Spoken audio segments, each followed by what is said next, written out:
여러분 안녕하세요. 네. 반갑습니다. 아, 우선 자연과학대학 자연과학 체험 캠프에 오신 것을 환영하고요. 또 이러한 기회로 만나 뵙게 돼서 참 반갑습니다. 아, 저희가 보통 자연과학 체험 캠프를 하면 학교에 와가지고 기숙사에서 지내고 강의도 듣고 그다음에 학교에서 밥도 먹고 구경도 하고 이러면서 했었는데 코로나 때문에 좀 아쉽게 됐어요. 그렇지만 그럼에도 이제 여러 가지 활동 가운데서 유익한 시간들이 되시기를 이제 바랍니다. 오늘은 물리 천문 분야 첫 시간인데요. 제가 한 120분, 시간표상으로는 120분 강의를 이제 하게 됐어요. 그래서 제목은 양자 세계의 신비와 양자 컴퓨터의 원리라는 제목으로 2시간 정도 이야기를 나누려고 합니다. 그래서 지금 저희가 그 강의실에 30명 정도 함께 있는 걸로 압니다. 그래서 굉장히 좋은 숫자거든요. 예, 많지도 않고. 예. 그렇기 때문에 강의 중에 궁금한 거 있으면 질문해 주세요. 제가 준비한 거를 다 말하지 않더라도 여러분 궁금할 때 질문하고 답하고 하면서 편안한 시간으로 이렇게 좀 이야기 나누면 좋겠습니다. 네, 양자 세계, 그다음에 양자 컴퓨터 이게 저희 오늘 키워드인데요. 양자역학이라는 건 많이 들어봤죠. 심지어는 막 영화 제목에도 나오잖아요. 그렇죠? 그래서 양자역학은 사람들이 요즘에 최근에 관심을 많이 갖게 됐습니다. 양자역학은 사실 그 아주 작은 미립자의 행동을 나타내는, 그다음에 이해하려고 하는 노력에서 만들어진 이론이에요. 물리 이론이에요. 20세기 초에 사람들이 만들어내기 시작했고요. 그다음에 100년 동안 계속해서 이래저래 시험도 해보고 테스트도 해보고 했지만 가장 잘 맞는 그러한 결과물입니다. 그래서 물리학사적으로 가장 뛰어난 결과물이다라고 해도 과언이 아닐 정도죠. 그래서 아주 미립자, 소립자들의 움직임뿐만 아니라 또 그 위로 벌어지는 많은 현상들에 대해서 아주 명확한 설명을 주고 있습니다. 이러한 양자역학에 대한 이해로 인해서 생활 속에 아주 다양한 기술들이 사용되고 있어요. 여기 이제 제가 몇 가지 예를 가지고 왔는데 원자력 발전도 있고요. MRI 이거 병원에 가면 자주 보잖아요. 그죠? 그다음에 레이저, 트랜지스터, 그다음에 GPS까지도 사실 빛에 대해서 그다음에 전자에 대해서 그 움직임을 양자역학적으로 잘 이해하기 때문에 이제 가능했었던 그러한 기술들입니다. 그래서 이러한 기술들이 우리 주변에 많이 있어요. 그리고 그 양자역학이 많이 활용이 되고 있고요. 그런데 최근에 왜 특별히 양자역학 이렇게 말이 많이 나왔을까 생각을 해보면은 아마도 양자 컴퓨터 때문에 그런 것이 아닌가 싶어요. 더욱이 한 2년 전쯤이죠. 2019년에 구글에서 이러한 연구 결과를 발표를 했어요. 어떤 칩을 만들었어요. 칩을 만들어서 계산을 했는데 여기 이제 글이 있는데 여기 보면은 고전적인 계산 방법으로는 가장 빠른 계산, 슈퍼컴퓨터 같은 걸 했을 때는 만 년이 걸리는 그러한 계산을 200초 안에 해내는 그러한 성과를 보였다라고 하면서 이 결과를 발표를 했습니다. 그래서 이렇게 어떤 양자역학적인 방식을 이용을 해서 계산을 새롭게 한 거예요. 그래서 이것을 퀀텀 스프리머시, 양자 우월성이라고 말을 하거든요. 이러한 결과로 인해 가지고 사람들이 양자 컴퓨터, 양자역학적인 방법을 10분 활용해서 새로운 방식으로 계산을 하는 것. 그러므로 과거에는 아무리 빠른 컴퓨터를 하더라도 너무 오래 걸려서 감히 시도 못했던 그런 계산들을 할 수 있게 된 거죠. 할 수 있겠다라고 이제 할 수 있다, 해봤다 이렇게 이제 보고를 하게 된 거예요. 그래서 이것이 큰 파급 효과를 가져왔습니다. 이것이 또 왜 이유가 되냐면은 저희가 나중에 조금 더 얘기를 하겠지만은 우리가 이제 정보를 다룰 때 혹은 통신을 할 때 사용하는 각종의 암호들 있죠. 암호. 그 암호들은 사실 잘 알려진 암호인데 그 암호를 깨기가 너무 어려운 이유가 뭐냐면은 암호를 깨려면은 계산을 엄청나게 많이 해야 돼요. 그래서 암호를 깨려고 100년을 컴퓨터를 돌려야 겨우 답이 나오는. 그러니까 답은 나와요. 답은 나오는데 계산이 너무 길어서 못 푸는 거죠. 그래서 실용적인 면에서 암호로서 역할을 했었던 건데 만일 이러한 양자 컴퓨터가 각지에서 사용된다 그러면은 사실 현재 사용하고 있는 모든 암호 체계가 무용화되겠죠. 그런 면에서도 큰 파급 효과를 갖게 되고요. 또 하나는 이제까지는 계산이 너무나 길어가지고 감히 확인해 보지 못했던 여러 가지 학문적인 문제들도 접근을 할 수 있게 됩니다. 그래서 이러한 파급 효과로 인해서 세계 각지에서 요즘에는 이런 양자 컴퓨터를 개발하려는 노력들이 많아요.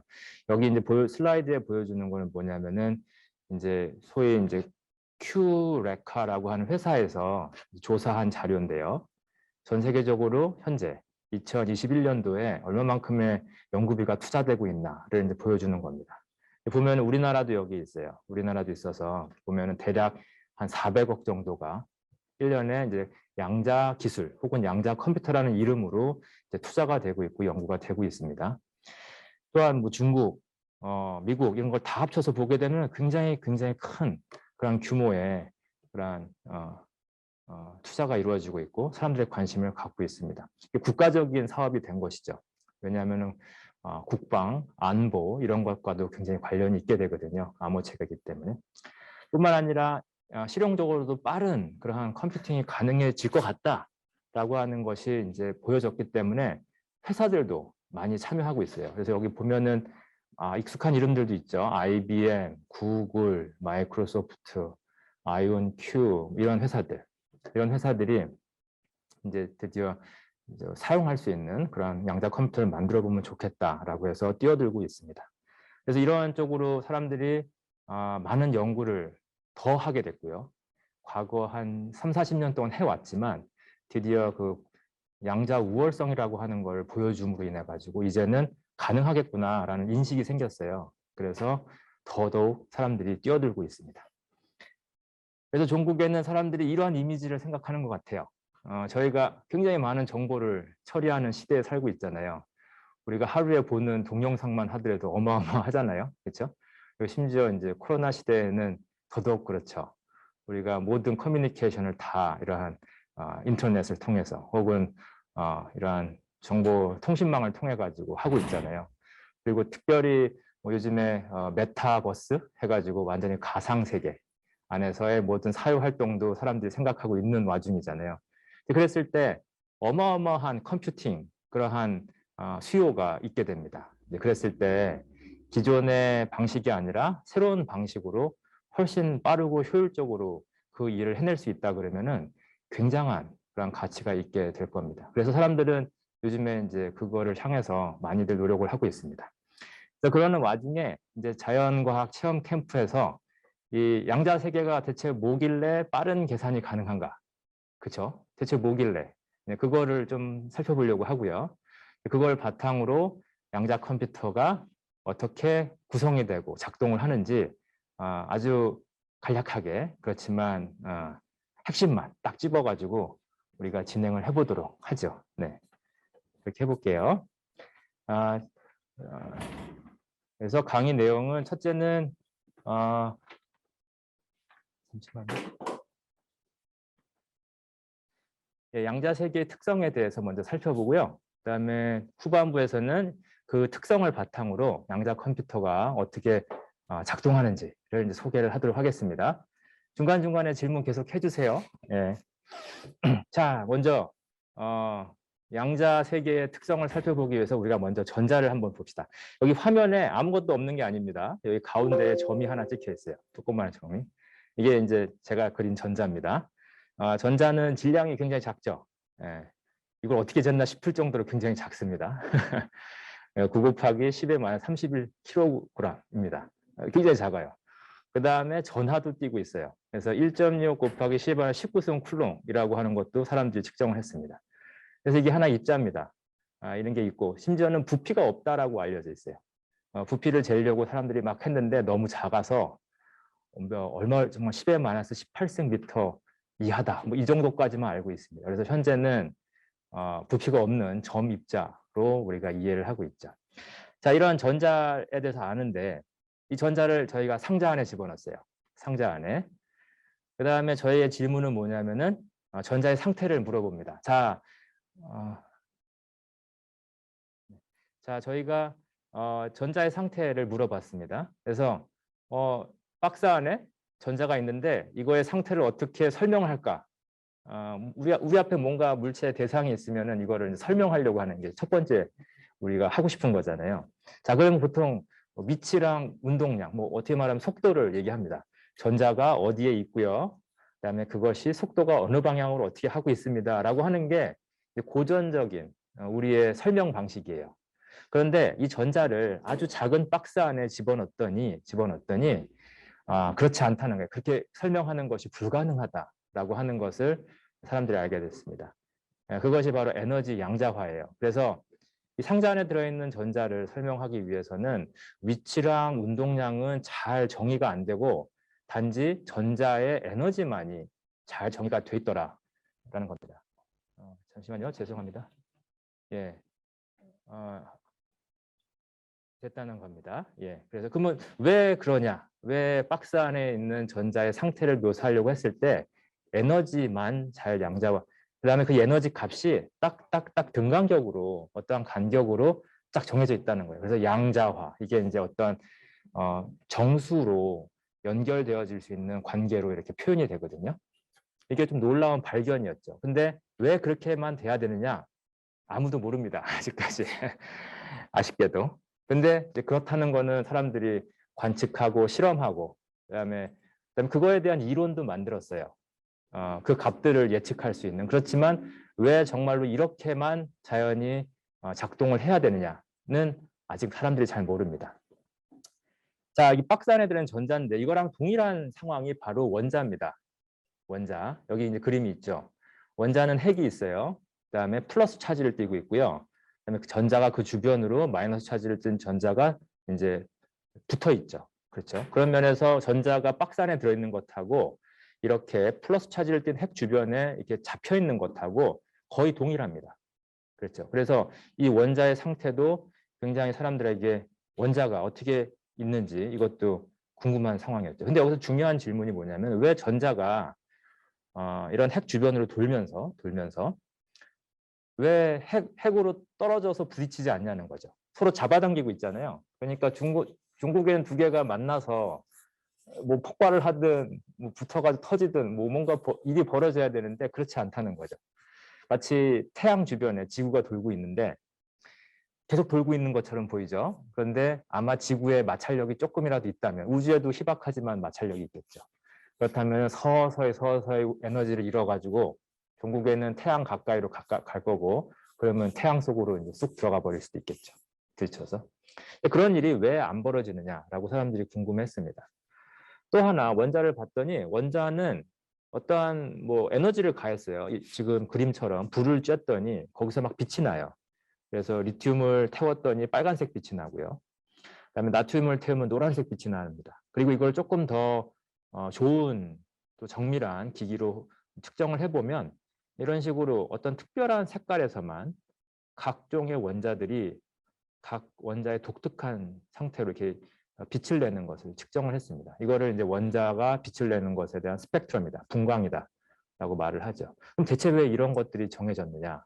이게 질문이었던 거죠. 그게 바로 설명했던 것이 바로 양자역학입니다. 그래서 보어라는 과학자가 이러한 원자의 모델을 제시를 했어요. 그래서 일렉트론은 어떤 주어진 에너지 상태만을 갖게 된다. 그다음에 그 에너지 상태는 이러이러한 관계를 가지고 결정된다.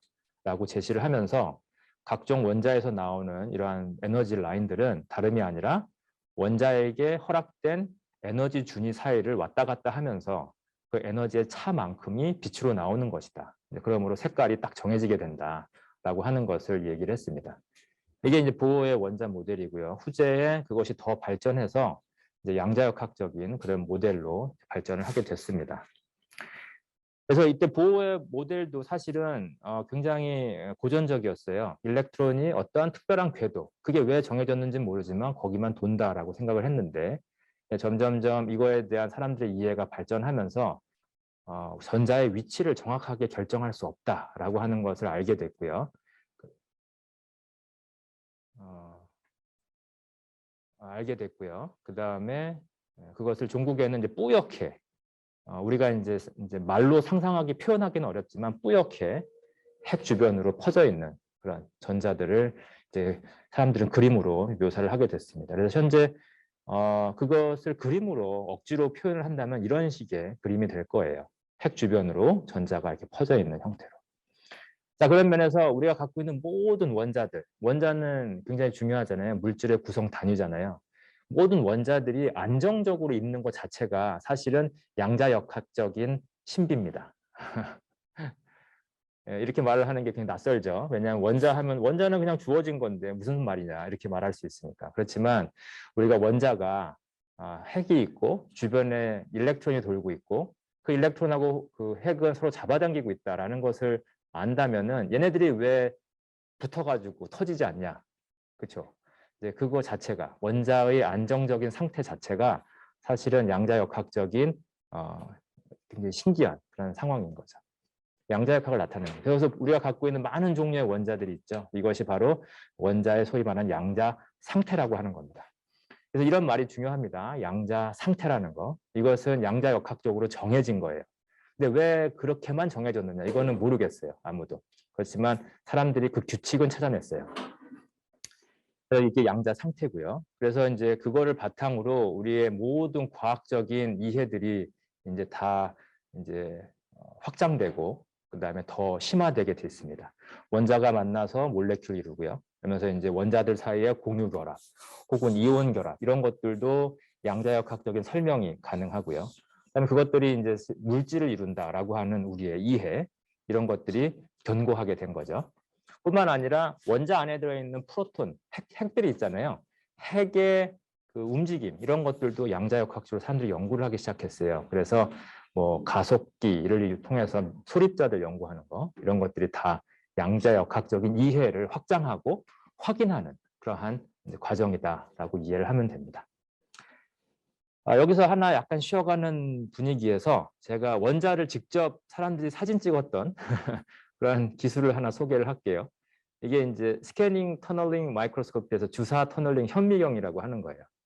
그래서 여기 보시면 이제 그림이 있는데 여기에 제가 사진을 찍고 싶은 물질이 있고요. 그다음에 거기에 아주 얇은 뾰족한 팁을 갖고 있는 바늘 하나 가지고 갖다 대요. 그러면은 요 서피스하고 이 바늘 사이의 거리가 굉장히 가까워지면 예를 들어서 뭐 few 옹스트롱 정도의 거리가 되면은 여기에 있었던 전자가 이쪽으로 점프를 해가지고 흐르게 됩니다. 흐르게 돼요.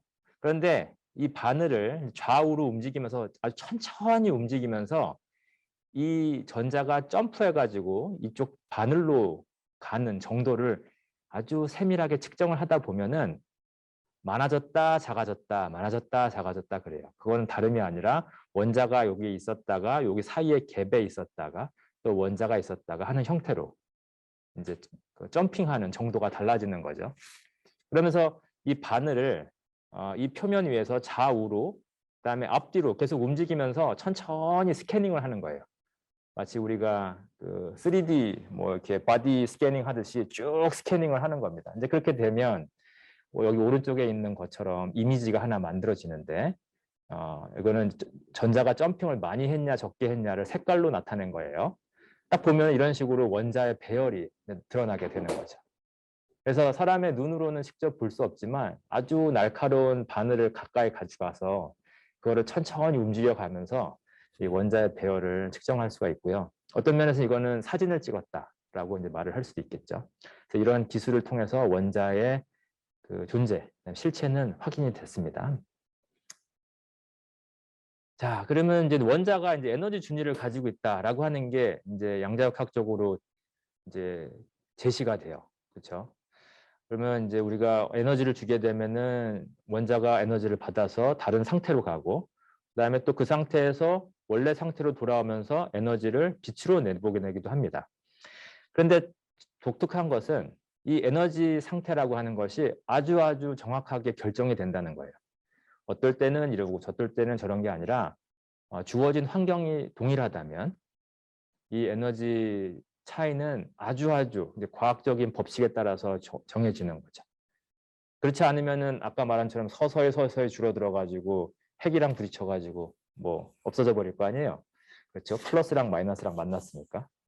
그래서 이 에너지 레벨의 차이는 아주 정확하게 결정이 되어 있습니다. 근데 사람들은 아주 똑똑해요.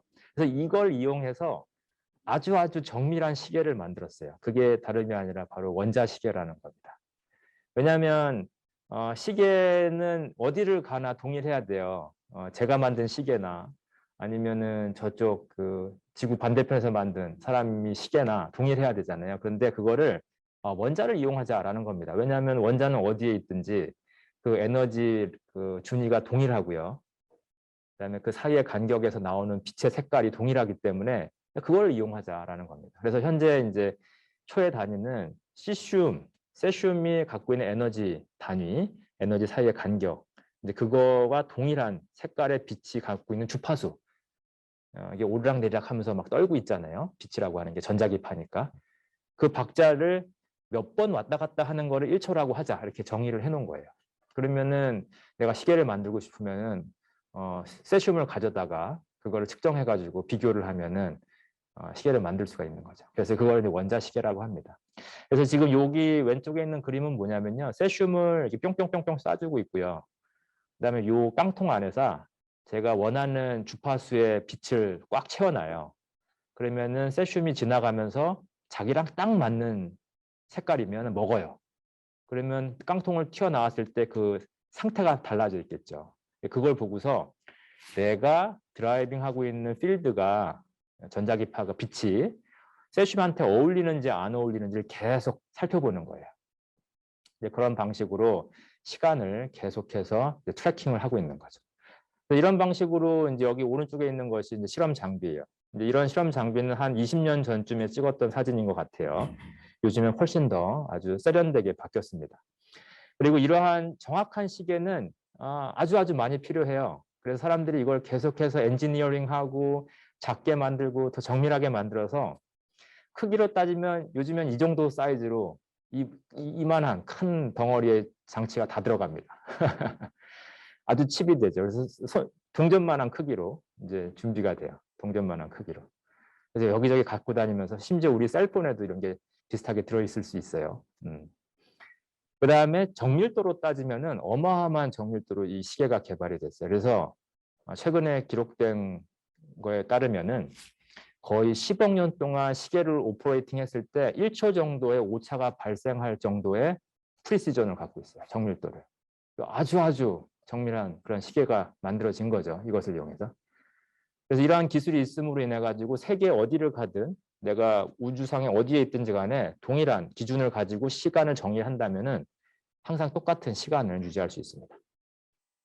하나 여기 10억 년이라는 의미를 했는데 그 우주의 나이가 대충 몇 년인 줄 아세요? 혹시 들어봤던 친구 있어요? 우주가 예, 이광석 학생. 네, 손 들었네요. 137억 년. 그래요. 맞아요. 137억. 여기 또 어무진 학생. 137억. 네, 써놨습니다. 맞습니다. 그래서 사람들이 이제 우주가 팽창하는 것과 그다음 멀리서 오는 빛의 색깔들을 고려를 해가지고 우리가 알고 있는 과학적인 이해 하에서 우주의 시간을 어림해 보면 계산해 보면 137억 광년이라고 해요. 그럼 지구의 나이는 대충 몇 년 될까요? 사람들이 알고 있는 지구의 나이.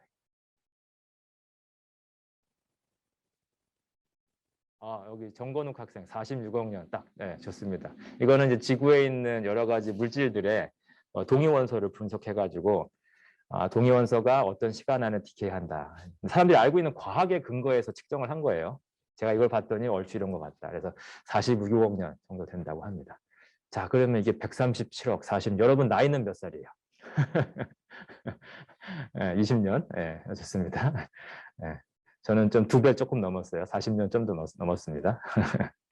하여튼 그 아주 긴 시간 동안 1초 정도만 바뀌는 그런 시계를 만들 수 있어요, 지금. 그러니까 사람들이 이제는 뭔가를 측정한다고 했을 때 정말로 정밀하게 측정할 수가 있죠. 그 다음에 실용적으로 이러한 정밀한 시계는 여러분들이 사용하고 있는 GPS에서 사용되고 있어요.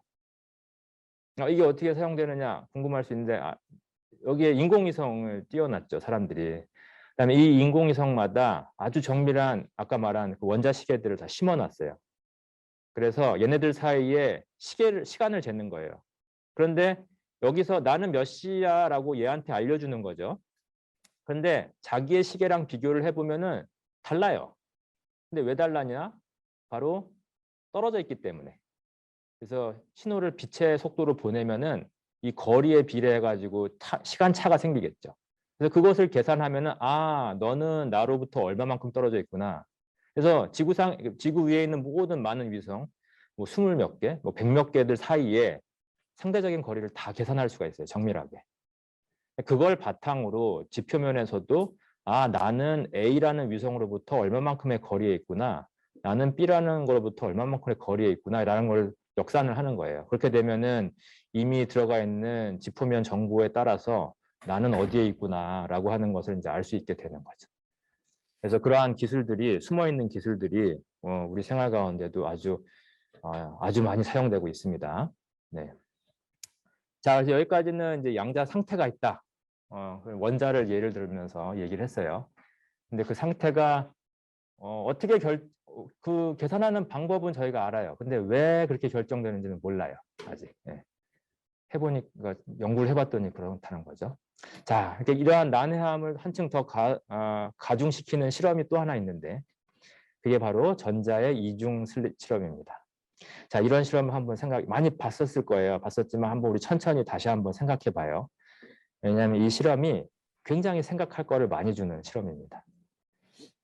여기 이제 전자총이 하나 있어요. 그래서 우리가 이제 어떤 전압을 가하게 되면은 전압차가 어느 정도 세지게 되면은 어떤 표면에서부터 전자가 툭툭툭 튀어나올 수가 있어요. 그래서 그런 방식으로 우리가 전자총을 만들 수가 있고, 그러면 이제 어떤 방향으로 전자를 쏩니다. 그 다음에 여기에 조금 길쭉하게 홈을 2개 파요. 그래서 이중 슬릿, 더블 슬릿이라고 부르는 곳을 향해서 전자들이 지나갑니다. 그다음에 이 슬릿을 지난 다음에 어떤 스크린에 전자가 떨어지겠죠. 이쪽 방향으로 진행했으니까. 그러면 그 스크린에 점을 하나 남기게 돼요. 전자는 떨어지면 이 스크린에다가 뭘 발라놨어요. 그래가지고 전자가 딱 떨어지면 색깔이 바뀌게끔 뭐 이렇게 바꿔놨다고 합시다. 자, 그러면 대체 이 이중 슬릿을 지난 후에 전자들은 어떠한 분포로 여기에 찍힐까? 그게 질문입니다. 실험은 아주 간단하죠. 그래서 뿅뿅뿅 쏘면서 계속 스크린, 뭐 시간이 오래 걸릴 것 같긴 해요. 근데 사람들이 해봤더니 이러한 간섭 무늬가 찍힌 게 된 거예요. 이게 도무지 이해가 안 되는 거죠. 분명히 전자들이 지나가면 입자니까 지나가서 쌓이게 될 테니까 분명히 슬릿 뒤쪽에만 이렇게 많이 쌓이겠죠. 여러분 모래 한 주먹, 모래 다른 주먹 이렇게 뿌린 다음에 이렇게 뿌려보세요. 그러면은 여기에 한 무더기, 여기에 한 무더기 해가지고 이렇게 더블픽으로 만들어줄 거 아니에요, 그렇죠? 그런데 이거는 뿅뿅뿅 쌌더니 오랜 시간 또 했더니 처음엔 잘 모르겠어요. 여기 이제 사진이 있죠, 오른쪽에. 시간이 지났더니 이러한 많이 모이고 적게 모이고 많이 모이고 적게 모이고 하는 것들이 쭉 깔리는 거예요. 이게 대체 뭐냐? 이걸 어떻게 이해해야 되냐라는 거죠. 자, 근데 1800년도에 이와 비슷한 실험이 있었어요. 굉장히 비슷한 실험이. 이게 뭐냐면 영의 빛의 이중 슬릿 실험이라고 하는 거거든요. 이때 이제 토마스 영이라고 하는 이제 아주 스마트한 과학자가 있었어요. 그리고 용감했던 과학자예요. 왜냐? 이때는 이제 뉴턴의 시대였어요. 뉴턴이 1700년도 중반쯤에 아주 최고의 과학자로 군림했었거든요. 그래서 뉴턴이 말하는 건 거의 사람들이 다 받아들이는 그런 때였어요. 근데 뉴턴은 그때 빛이 입자라고 설명을 했어요. 그리고 빛이 보이는 모든 행태들을 다 그 입자의 관점에서 다 설명을 했어요. 거의 한 것처럼 보였어요. 근데 이 젊은 토마스 영이 봤을 때는 아닌 것 같거든요. 확인을 해야 될 것 같거든요. 그래서 어떤 실험을 고안했냐면 바로 이러한 이중 슬릿 실험을 고안을 한 겁니다. 그래서 만약 빛이 입자라면 여기 중간에 있는 그림처럼 분명히 슬릿 뒤에 이 빛들이 여기 다 모일 것이다, 2개로. 그런데 빛이 파동이라면 왜냐면 이러한 마치 수면파가 간섭을 하는 것처럼 이런 스크린에 이러한 물결 무늬가 이러한 밝고 어둡고 하는 무늬가 나타나게 될 것이다라고 한 거죠. 아주 직접적인 테스트죠. 그죠? 그래서 이러한 간섭 무늬를 발견하게 됩니다. 그 후로 사람들은 그 뉴턴의 영향에서 벗어나서 빛은 파동이구나. 입자처럼 보이지만 파동이구나라고 알게 됐고요. 그 후로 그것이 발전해서 맥스웰에 와서는 전자기파에 대한 이론으로 아주 확립이 됐습니다. 그래서 전기장과 자기장이 막 얽혀 있는 파동처럼 막 움직이는 것이 빛이다라고 빛에 대한 이해가 이제 막 넓어졌었어요. 그런 건 마찬가지로 저희가 전자를 가지고 이제 이중슬릿 실험을 한 거예요. 상황이 비슷하죠. 입자로 이해됐던 거를 제가 똑같이 이중슬릿 실험을 했는데 마치 0이 빛을 가지고 파동을 본 것처럼 전자도 파동처럼 보이게 된 거예요. 그렇죠? 그래서 이거를 이제 입자 파동, 이중성이라고 말을 합니다. 근데 이게 좀 상황이 달라요. 빛 같은 경우는 눈에 잘 안 보이잖아요. 막 거기 멈춰 있을 수가 없죠. 빛은. 근데 전자는 우리가 알고 있지만 얘는 정말 입자예요. 그렇잖아요. 얘는 무게를 가지고 있고요. 정확하게 차지도 가지고 있고 모든 상황에 바운싱 하는 것도 실제로 보기도 하고 사람들이. 그 다음에 예를 들어서 음극선 실험 같은 경우는 전자가 지나가는 궤적도 보이고 마치 우리가 보는 그냥 평범한 입자랑 동일하게 행동하는 거거든요. 그런데 똑같이 이중실로 실험을 했더니 이러한 파동과처럼 생각을 한 거죠. 그래서 많은 사람들이 이걸 입자 파동의 이중성이라고 말을 하기도 하는데 저는 이거를 뭐 서로 이중성 하면 약간 서로 배척하는 것처럼 보이잖아요. 그렇죠? 이중생활 하면은 이랬다 저랬다 하면서 동시에 있을 수는 없고 그렇죠. 그래서 이제 그렇게 말을 하는데 사실 그냥 그런 것보다는 입자 파동에서 새로운 단어가 필요한 게 아닌가 이런 생각이 듭니다. 입자 파동 성질 이런 식으로. 자, 근데 이게 굉장히 요상한 상태예요. 자, 전자는 분명히 입자입니다. 전자는 분명히 입자인데 여기에 파동처럼 행동하려면은 여기에 이제 파동처럼 행동을 했죠. 스크린에 간섭 무늬를 만들어냈으니까 했습니다. 그러면은 이 전자가 분명히 한쪽만 통과해서는 안 돼요. 양쪽을 다 통과를 해야 돼요. 동시에. 생각을 해보세요. 만약에 제가 여기를 가렸어요. 한쪽만 통과를 한다고 하면 분명히 쌓일 겁니다. 그다음에 여기를 통과한다고 하면은 여기에 쌓일 거고요. 그럼 두 개를 다 열어놨어요. 그러면 입자라면 일루 통과하거나 일루 통과하거나 둘 중에 하나예요. 그렇죠? 그렇게 되면 뒤에 물결 문제가 도저히 나올 수가 없어요. 그러니까 종국의 파동이라고 했을 때는 뭘 암시를 하는 거냐면은 전자가 동시에 이 두 개의 슬릿을 통과했다라는 결론에 도달할 수밖에 없어요. 근데 이게 굉장히 난처한 상황이 된 겁니다. 전자인데 입자인데 어떻게 할 수 있겠느냐. 그래서 여기에 입자가 여기에 있는 상태, 그다음에 입자가 여기에 있는 상태, 그것이 중첩이 돼 있다라고 말을 합니다. 그래서 그걸 양자 중첩이라고 해요. 근데 이거는 저희가 좀 부연 설명이 많이 필요합니다. 이 중첩이라고 하는 걸 이해하는 데 있어서. 그러니까 왼쪽에 있을 수도 있고 오른쪽에 있을 수도 있다라는 형태에서 중첩이다라고 했을 때 내가 만약 동전을 던졌을 때 동전은 앞면일 수도 있고 뒷면일 수도 있다라는 그러한 의미에서의 중첩은 아니에요. 좀 이게 묘합니다. 말로 설명하기 어렵습니다. 또 하나 제가 피리를 부는데 도라고 하는 소리가 나올 때랑 그다음에 소리라는 소리가 나와가지고 두 소리가 동시에 이렇게 있잖아요. 그러면 이게 화음이 되니까 아주 사람을 즐겁게 하는 그런 소리가 되죠. 그렇지만 소리가 동시에 있는 것하고도 다른 상태예요. 사실 중첩이라고 했을 때. 우리가 은근히 중첩하면 너무나 단순화시켜서 우리가 볼 수 있는 것들로 이제 비유를 할 때가 많아요. 이해의 편의를 위해서. 그런데 소리가 두 개가 동시에 있는 거, 우리의 귀에 동시에 들리고 있는 거랑도 달라요. 입자인데 아까 점입자라고 했잖아요. 부피를 갖고 있지 않아요. 전자는. 그런데 왼쪽 슬릿에도 있을 수 있고 오른쪽 슬릿에 있을 수 있는 게 아니라 동시에 있었던 거예요. 거기에. 그게 굉장히 사람들을 난처하게 했던 거예요. 그냥 파동의 성질이 있습니다. 끝. 이렇게 하면은 그냥 뭐 아무런 재미도 없는데 이걸 곰곰이 생각해 보면은 아니 입자가 동시에 다른 멀리 떨어진 곳에 동시에 있었다라는 얘기를 한 거죠.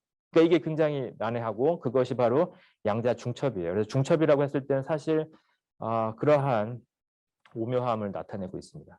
그런 센스에서 좀 어려운 말로 사람들이 이걸 뭐라고 하냐면은 국소적 실제성이 부정됐다 이렇게 말을 합니다.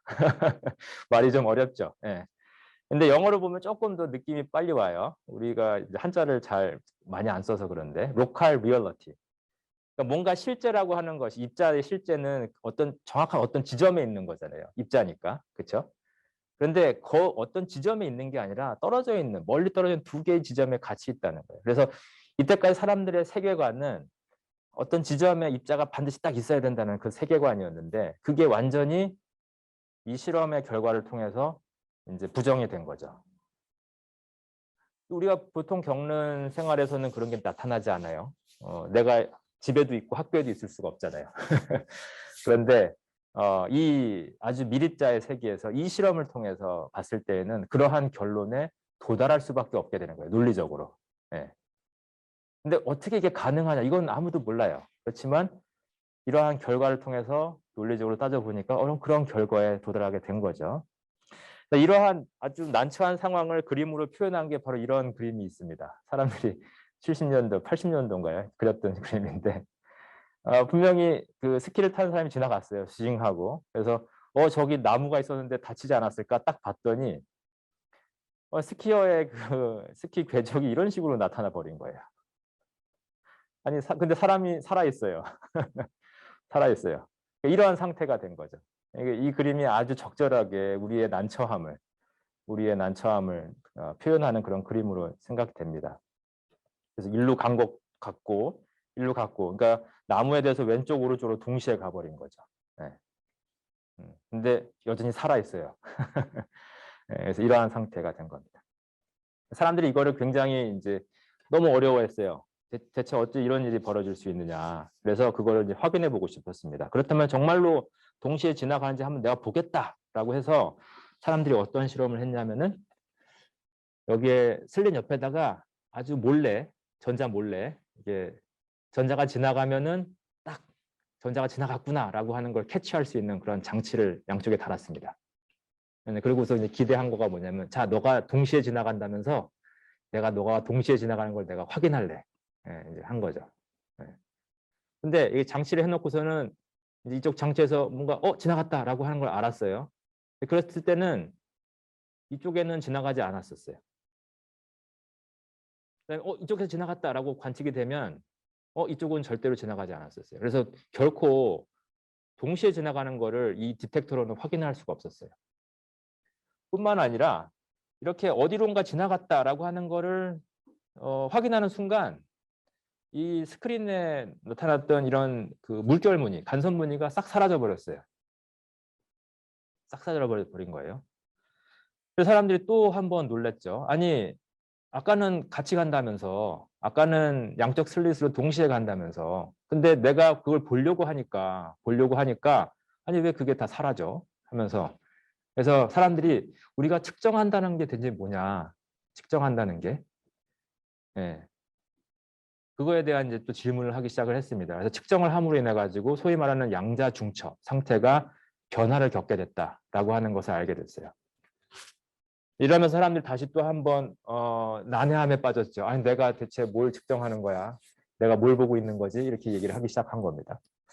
그러면서 이제 또다시 측정을 통해서 국소적 실제성이 회복되는 것이냐, 뭐 이러한 좀 거창한 말도 사람들이 하기도 하고 합니다. 아까 비율을 따지면 지나갔어요. 근데 이때 지나갈 때 내가 싹 쳐다본 거예요. 쳐다보는 순간 지나가던 스키어가 나무에 부딪혀서 죽었어요. 하여튼 뭐 그러한 예로 우리가 이해를 할 수 있습니다. 그래서 중첩, 측정 이런 것들이 아주 난해했어요. 근데 사람들은 이해하지 못함에도 불구하고 이것을 설명하는 이론을 만들어냈습니다. 그게 양자역학이에요.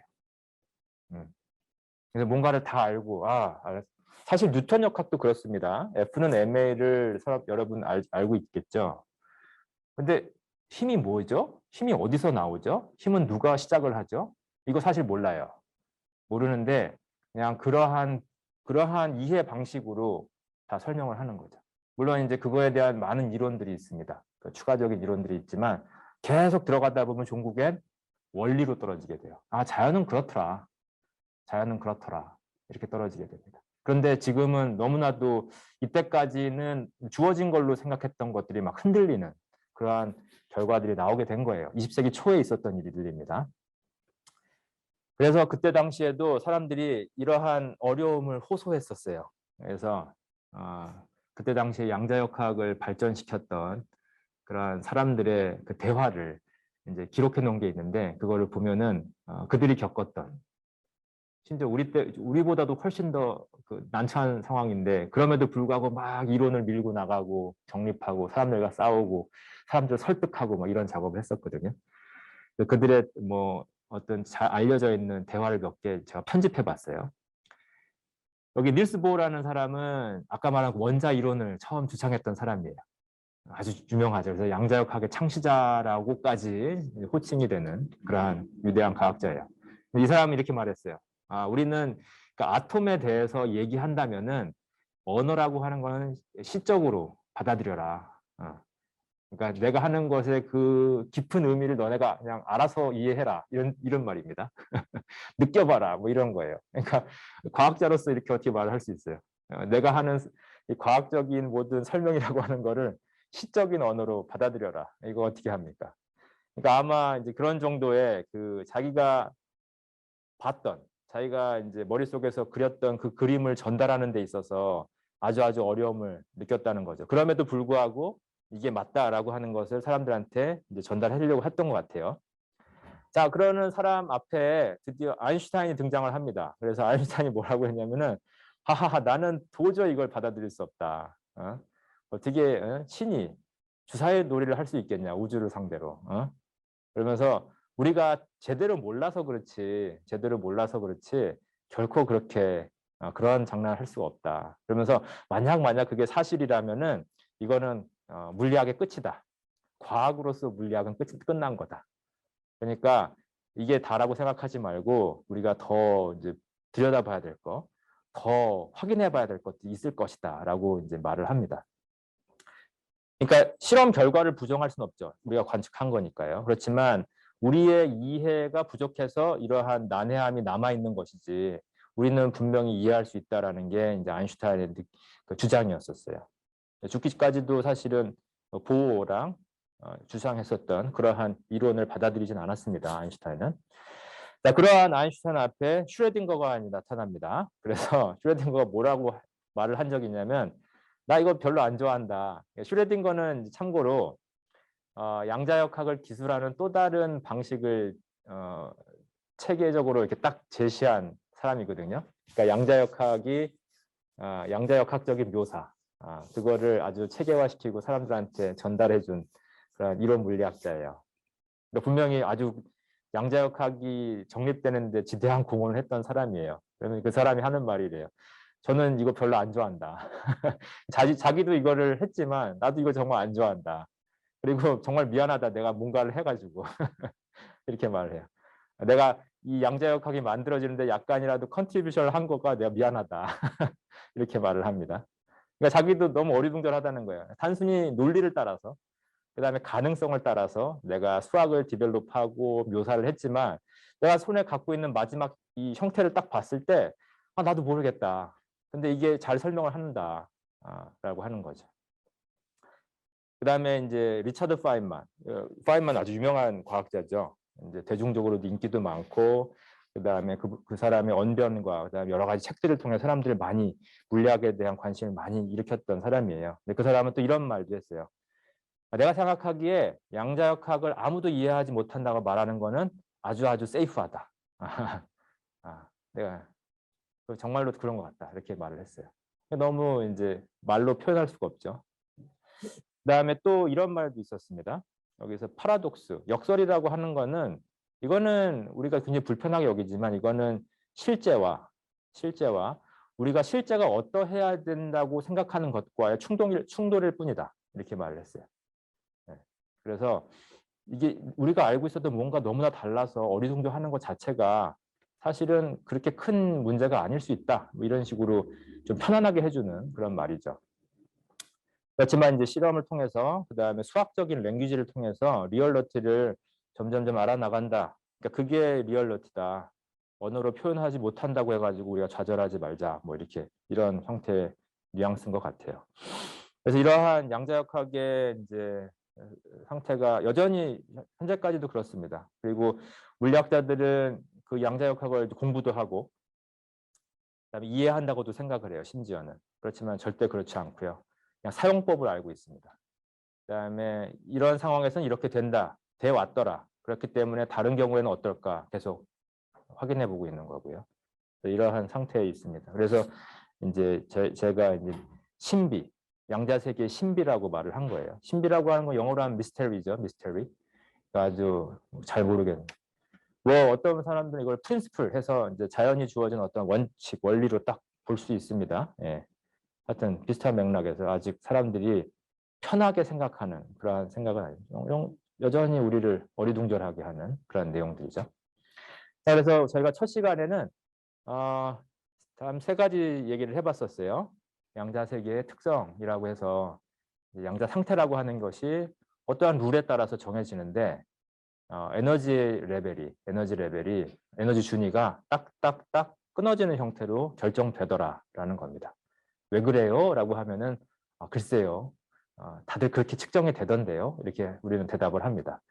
그러면 어떻게 그 값들을 예측할 수 있나요? 예, 제가 계산하는 법은 알고 있습니다. 그 정도가 이제 물리학이 내놓을 수 있는 답이에요.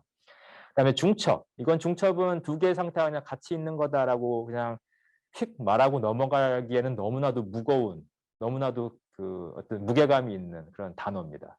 그래서 우리가 쉽게 말을 하지만 이 소리의 중첩하고는 완전히 다른 차원이다라고 하는 것이 조금이라도 전달이 됐으면 좋겠네요.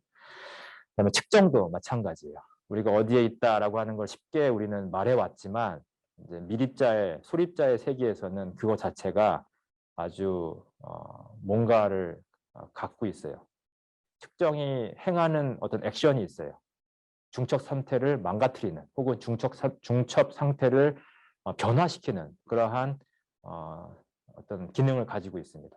그러니까 이것까지 포함해서 우리가 하는 측정을 이해하려고 했을 때는 굉장히 복잡하죠. 그렇지만 사람들은 그러한 이해 체계를 수학적인 방식으로 가지고 있습니다. 자, 지금 저희가 이제 11시 50분이거든요. 예, 그래서 여기서 저희가 이제 강의 내용이 두 파트인데 첫째는 양자세계 특성, 그다음에 양자 컴퓨터 원리였어요. 그래서 이제 오늘 첫 시간은 이제 그렇게 한번 마무리를 해보고요. 두 번째 시간에는 양자 컴퓨터 원리, 우리가 처음 도입할 때 했었던 그 얘기 그거 한번 나눠보도록 하죠. 먼저 끝내기 전에 혹시 질문 있어요?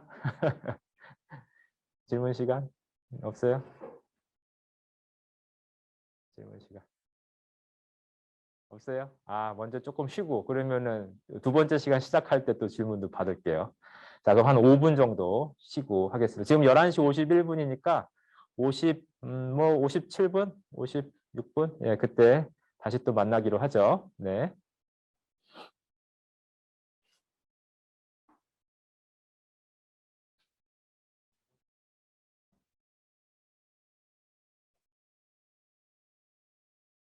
네, 여러분 안녕하세요. 5분 정도 잘 쉬셨어요? 네. 네. 예. 그럼 저희가 두 번째 시간 또 시작해 보도록 할게요. 저희가 첫 번째 시간에는 양자세계의 특성 해서 양자적으로 어떠한 상태가 결정된다라고 하는 것, 그리고 이 상태가 중첩될 수 있다, 그리고 측정되면서 이게 바뀔 수 있다라는 내용들을 좀 살펴봤어요. 종국에는 우리가 발견한 건 이거고 관측한 건 이렇지만 잘 이해는 못한다. 이게 너무 어떻게 이런 일이 있을 수 있냐 이런 얘기도 했어요. 그렇지만 이제 그거는 또 그거대로 연구의 의미가 있지만 또 다른 면에는 이제 뭔가를 자연 세계가 돌아가는 걸 뭔가 알았으니까 그거를 이용해서 뭔가 새로운 걸 해볼 수 있지 않겠는가. 그렇죠. 이런 생각도 해볼 수 있습니다. 그래서 과학이라고 하는 것이 연구를 할 때 아주 놀라운 사실을 발견해요. 그다음에 그걸 이해하려고 계속 파고 들어갈 수도 있습니다. 또 다른 한편은 그 발견한 거를 가지고서 내가 우리에게 유용한 무언가로 활용을 할 수 있지 않겠느냐 이런 생각을 할 수 있죠. 그래서 그런 점에서 이제 자연과학하고 공학하고 약간 갈린다고 말을 할 수 있는데 현재 이제 자연과학 내에서도 그러한 응용 연구를 많이 합니다. 그래서 자연과학은 안에 또 그 분화가 다분화돼 있어가지고 많은 연구들을 하고 있죠. 자, 다시 돌아와서 그러면은 양자색의 특성을 이용을 해서 양자 컴퓨터가 어떻게 더 좋은 컴퓨팅을 제공할 수 있는지 한번 살펴보도록 하죠. 자, 먼저는 컴퓨팅, 계산이라고 하는 게 뭔지 좀 설명을 해볼게요. 우리가 먼저 계산이 뭔지 뭐 우리가 계산하면 일단은 이러한 계산을 필요하죠. 1, 2, 3, 4. 1, 2, 3, 아이고.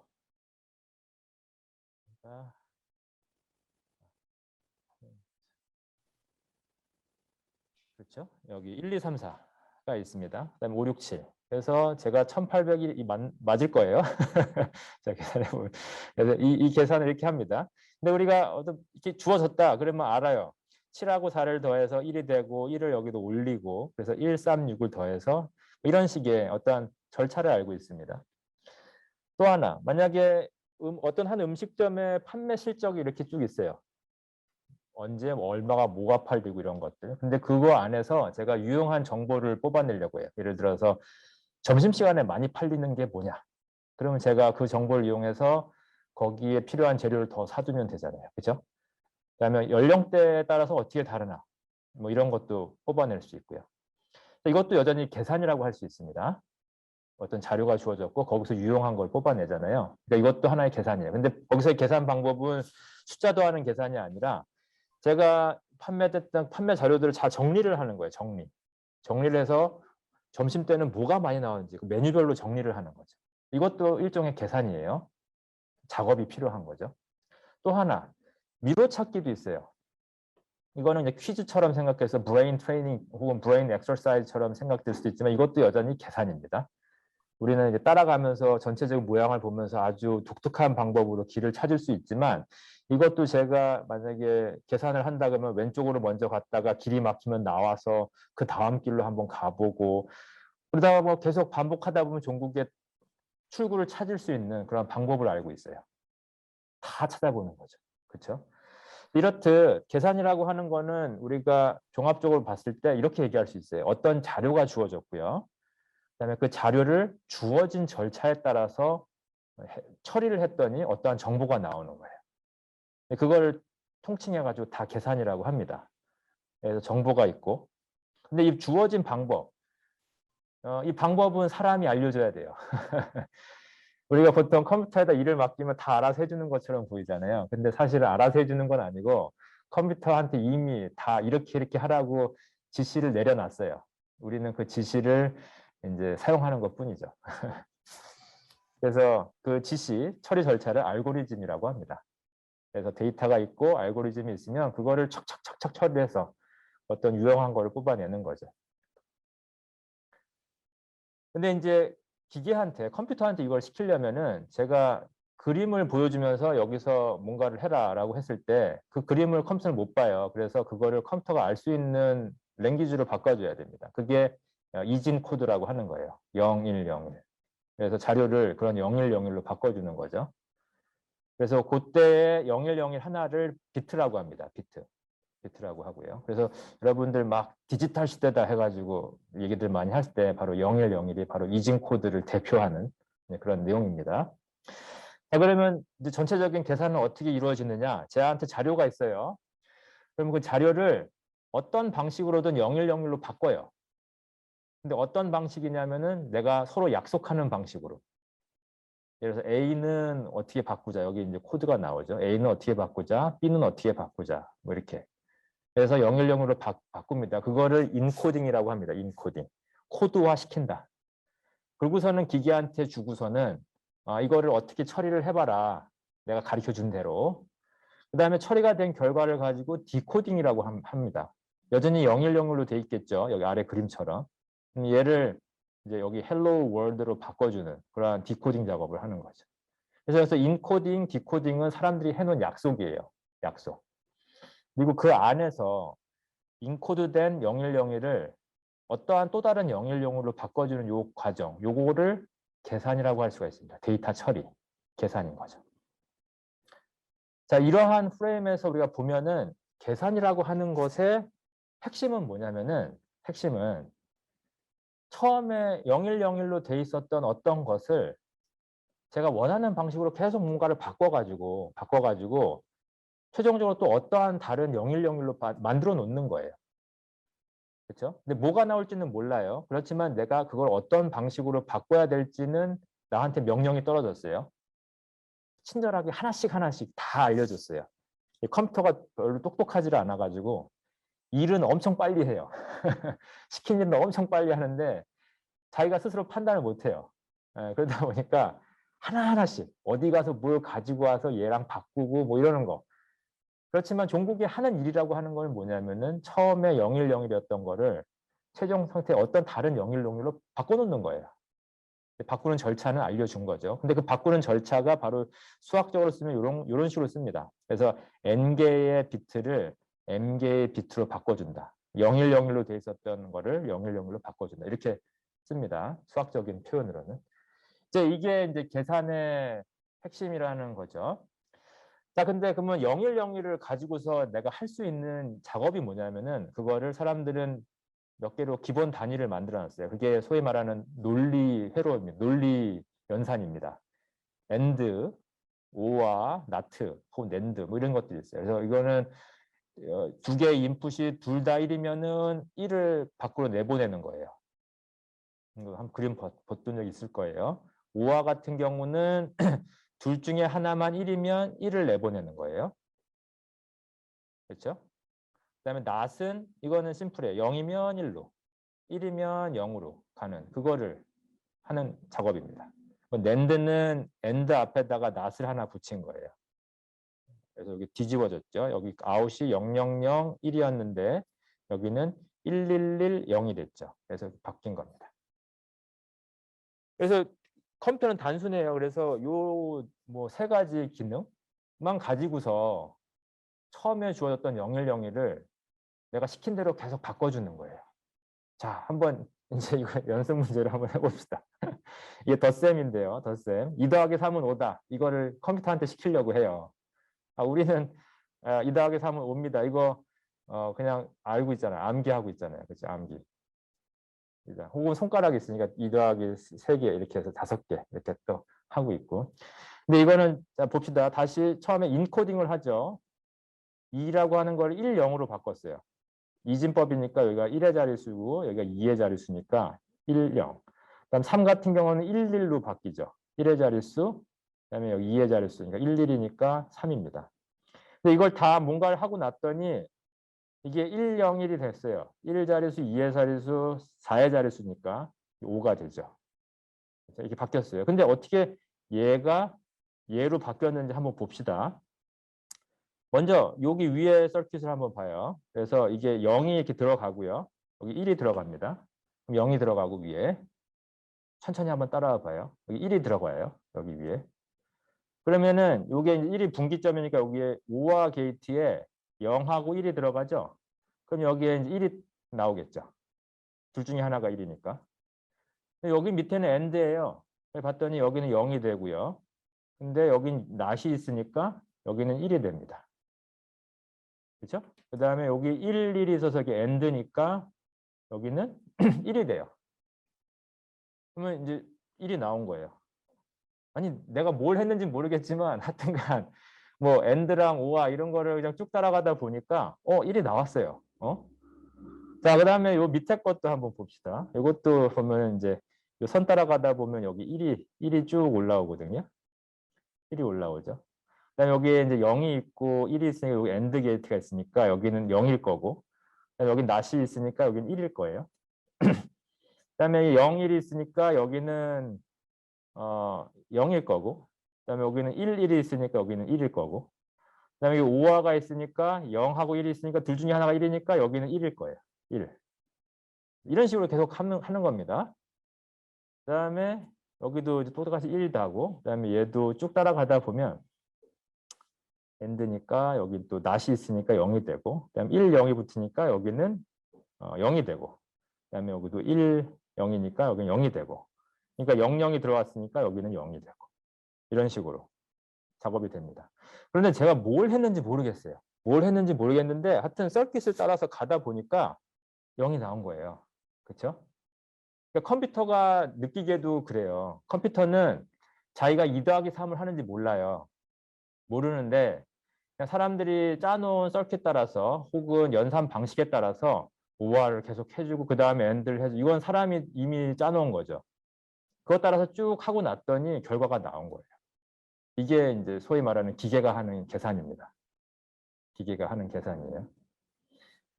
그래서 사람들이 이러한 서킷을 만드는 것 자체가 굉장히 중요하겠죠. 그죠? 내가 이걸 1령으로 바꾸는 거, 그다음에 걔를 이용해서 어떻게 결과가 그래서 요거를 이제 알고리즘이라고 하고요. 요거를 이제 디벨롭하고 만들어내는 것이 많은 컴퓨터 사이언스에서도 많이 하는 그런 일입니다. 그래서 이제 계산이라고 하는 것을 우리가 어떻게 이제 공학적으로는 혹은 과학적으로는 이해를 하고 있는지 이제 얘기를 한 겁니다. 자, 근데 여기서 이제 하나 아주 명쾌한 수학적인 정리가 하나 있어요. 그게 뭐냐면은 우리가 계산이라고 하는 거를 1령 1령이 이렇게 있는 거를 어떠한 절차를 통해서 다른 1령 1령으로 바꾸는 거잖아요. 아까에서도 보면은 여기 1111을 101로 바꾼 거잖아요. 그렇죠? 그러니까 그게 단순히 컴퓨터가 하는 일인데 어떤 종류의 그러한 일도, 임의의 일도 AND, OR와 NOT를 가지고서는 회로를 짜면 다 가능하다는 게 수학적으로 증명이 돼 있어요. 그렇죠? 그러니까 컴퓨터 입장에서는 우리가 컴퓨터한테 일을 시키는 입장에서는 내가 AND, OR와 NOT만 가지고서 잘 만들어주면 내가 원하는 방식으로 101010 줬던 그 처음 그 자료를 내가 처리를 할 수 있다는 거예요. 그게 이제 수학적으로 증명이 되어 있습니다. 임의의 계산에 대해서 내가 항상 방법이 존재한다라고 하는 거가. 이게 이제 그래서 이제 범용 계산, 유니버설 컴퓨팅이 가능하다라고 말을 하는 겁니다. 이런 내용들은 아마 이제 컴퓨터 사이언스의 공학에서 컴퓨터 사이언스에서 많이 다루게 되는데 뭐 튜링 머신 해서 1900년도 초반에 그다음에 중반에 사람들이 많이 개발했었던 그런 이론들이에요. 네. 이게 이제 아주 독특하고 그렇기 때문에 자 그러면 이제 질문은 어디로 떨어져요? 제가 컴퓨터를 만들고 싶다. 그러면은 0101을 핸들할 수 있어야 되고요. 그 다음에는 뭐가 필요합니까? AND도 필요하고 OR도 필요하고 NOT도 필요한 이제 그걸 만들 수 있으면 되겠죠. 그렇죠? 이걸 만들 수 있으면 될 겁니다. 자, 근데 그걸 만들어내는 게 그거를 할 수 있게끔 해주는 게 뭐냐? 바로 트랜지스터예요. 트랜지스터는 전류를 흘리게끔 했다가 안 흘리게끔 했다가 하는 스위치 역할을 하는 소자거든요. 예. 그래서 이게 왜 이게 AND도 만들고 OR도 만들 수 있는지 한번 보도록 하죠. 그림으로는 이렇게 그립니다. 그래서 여기로 3번에서 1번으로 전류가 흐르고 싶어 하는데 화살표가 그런 것처럼 보이죠. 전류가 흐르고 싶어 하는데 2번이 그걸 허락하냐 안 하냐에 따라서 전류가 흐르기도 하고 안 흐르기도 한다는 그런 의미예요. 근데 그거를 어떻게 이런 반도체 소자로 구현을 했느냐 그거는 조금 다른 피직스니까 오늘은 설명 못 하겠어요. 시간이 많이 없어서. 여하튼 기능은 그래요. 그래서 2번에다가 전류를 조금 흘려주면 3번에서 1번으로 전류가 확 흘러버려요. 그러니까 마치 스위치죠, 스위치. 제가 내리면 흐르고 올려놓으면 안 흐르고 스위치라고 말할 수 있어요. 자, 그러면 제가 이러한 스위치를 가지고 있다. 그러면은 엔드를 어떻게 만들어낼까 보죠. 자, 전기 신호에서는 그 하이 볼티지 5V 근방에 있는 거를 1이라고 우리가 약속을 했고요. 0V 근방을 0이라고 약속을 했어요. 그러니까 하나의 약속입니다. 0과 1을 그런 식으로 표현하자라고 약속을 한 거예요. 자, 그러면 엔드 게이트는 어떻게 만듭니까? 스위치 두 개를 직렬로 연결해요. 그러면 심플하죠. 그죠? 여기 6V가 있고 여기에 이제 A, B 인풋이 있습니다. 여기에 이제 하이 볼티지가 걸리면 이 스위치가 연결이 돼요. 그러니까 전류가 흐르겠죠. 전류가 흐르니까 이 부분이 6V가 돼요. 5V가 돼요. 하이 볼티지가 되죠. 그렇죠? 이해되죠? 이거 딱 이 스위치가 다 붙었어요. 11로. 그러면 쭉 흐릅니다. 근데 저항이 여기 밑에 달렸으니까 이게 이제 엔드 게이트가 돼요. 엔드 게이트 됐다 이제. 그죠? 엔드 게이트 하나 만들었어요. 0일 가지고. 그럼 5와 게티는 어떻게 할 거냐? 스위치를 병렬로 연결했어요. 그렇죠? 그러니까 그렇게 되면 스위치가 둘 중에 하나만 닫히면 흐르는 거예요, 전류가. 그렇죠? 그렇게 되면은 여기서 흐르든 이 아래쪽에서 흐르든 그래서 A가 1이 들어오든 B가 1이 들어오든 닫히면 이제 여기 전류가 흐를 테니까 전류가 흘렀으니까 이 저항에 전압이 걸렸겠죠. 그러니까 여기 하이 볼테이지가 떠요. 그렇게 되면은 이제 OR을 만든 거죠. 낫은 어떻게 만들 거야? 낫 뒤집는 거. 한번 생각해 보세요. 낫은 어떻게 만들지? 여기 저한테 펜이 있는데 한번 써볼게요. 펜이 있는데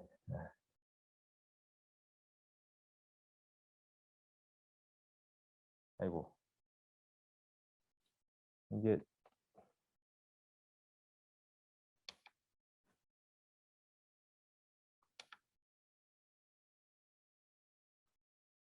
펜이 있는데 어떻게 만드냐면요. 보이시죠?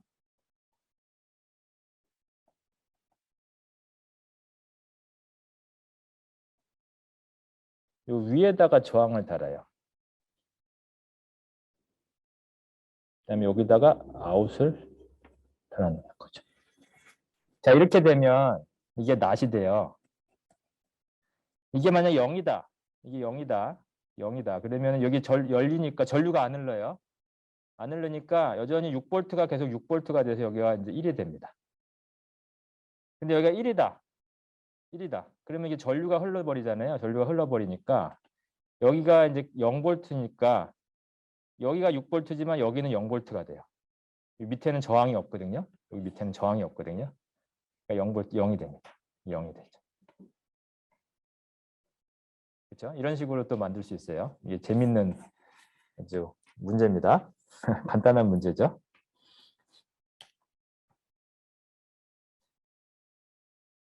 자, 그래서 저희가 이제 엔드도 봤고 오아도 봤고 낫도 봤어요.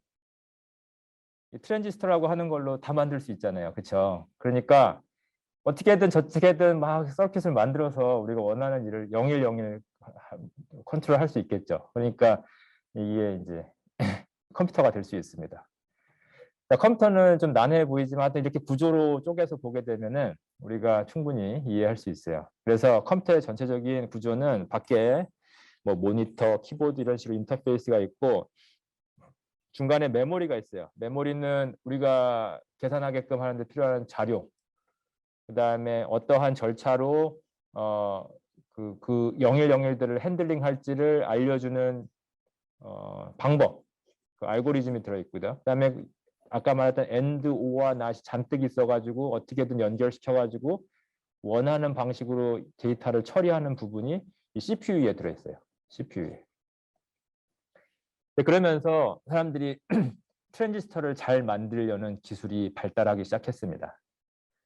트랜지스터가 많이 들어있어야 복잡한 계산들을 더 많이 할 거 아니에요. 혹은 한꺼번에 다 계산을 많이 하겠죠. 그래서 사람들이 주어진 공간 안에 트랜지스터를 많이 넣는 그런 기술을 발전시켜 왔습니다. 그래서 70년대부터 보면은 컴퓨터 칩 하나에 들어있는 트랜지스터의 개수가 1000개서부터 시작해가지고요. 와, 이게 정말 지수적으로 늘어났어요. 그래서 2010년도, 이게 2010년도 자료 같아요. 10억 개 정도가 그 칩 안에 들어갑니다. 트랜지스터가. 놀랍지 않습니까? 아까 말했던 그 10억, 그 트랜지스터 10억 개를 막 연결하면서 연결시켜가지고 내가 원하는 방식으로 0101을 이제 막 바꾸기 시작하는 거예요. 네. 그런 일이 벌어져요. 굉장히 뭐라고 하죠? 구성하는 엘레멘트의 작동 원리는 굉장히 단순하지만 양적으로 굉장히 컴플렉스해요. 예. 굉장히 컴플렉스해요. 예, 그래서 할 수 있는 일이 굉장히 빠르게 일을 할 수가 있게 된 거죠. 요즘에는 뭐 i10 이렇게 나와가지고 훨씬 더 많아졌겠죠. 이 추세대로 아마 올라갔다면은 지금 2020년도니까 100억 개까지 갔겠네요. 그죠? 100억 개까지. 그런 식으로 이제 막 늘어나고 있습니다. 혹시 여기까지 질문, 계산에 대한 개괄을 했어요. 고전적인 컴퓨터가 어떻게 돌아가는지를 설명을 했어요. 혹시 질문 있어요?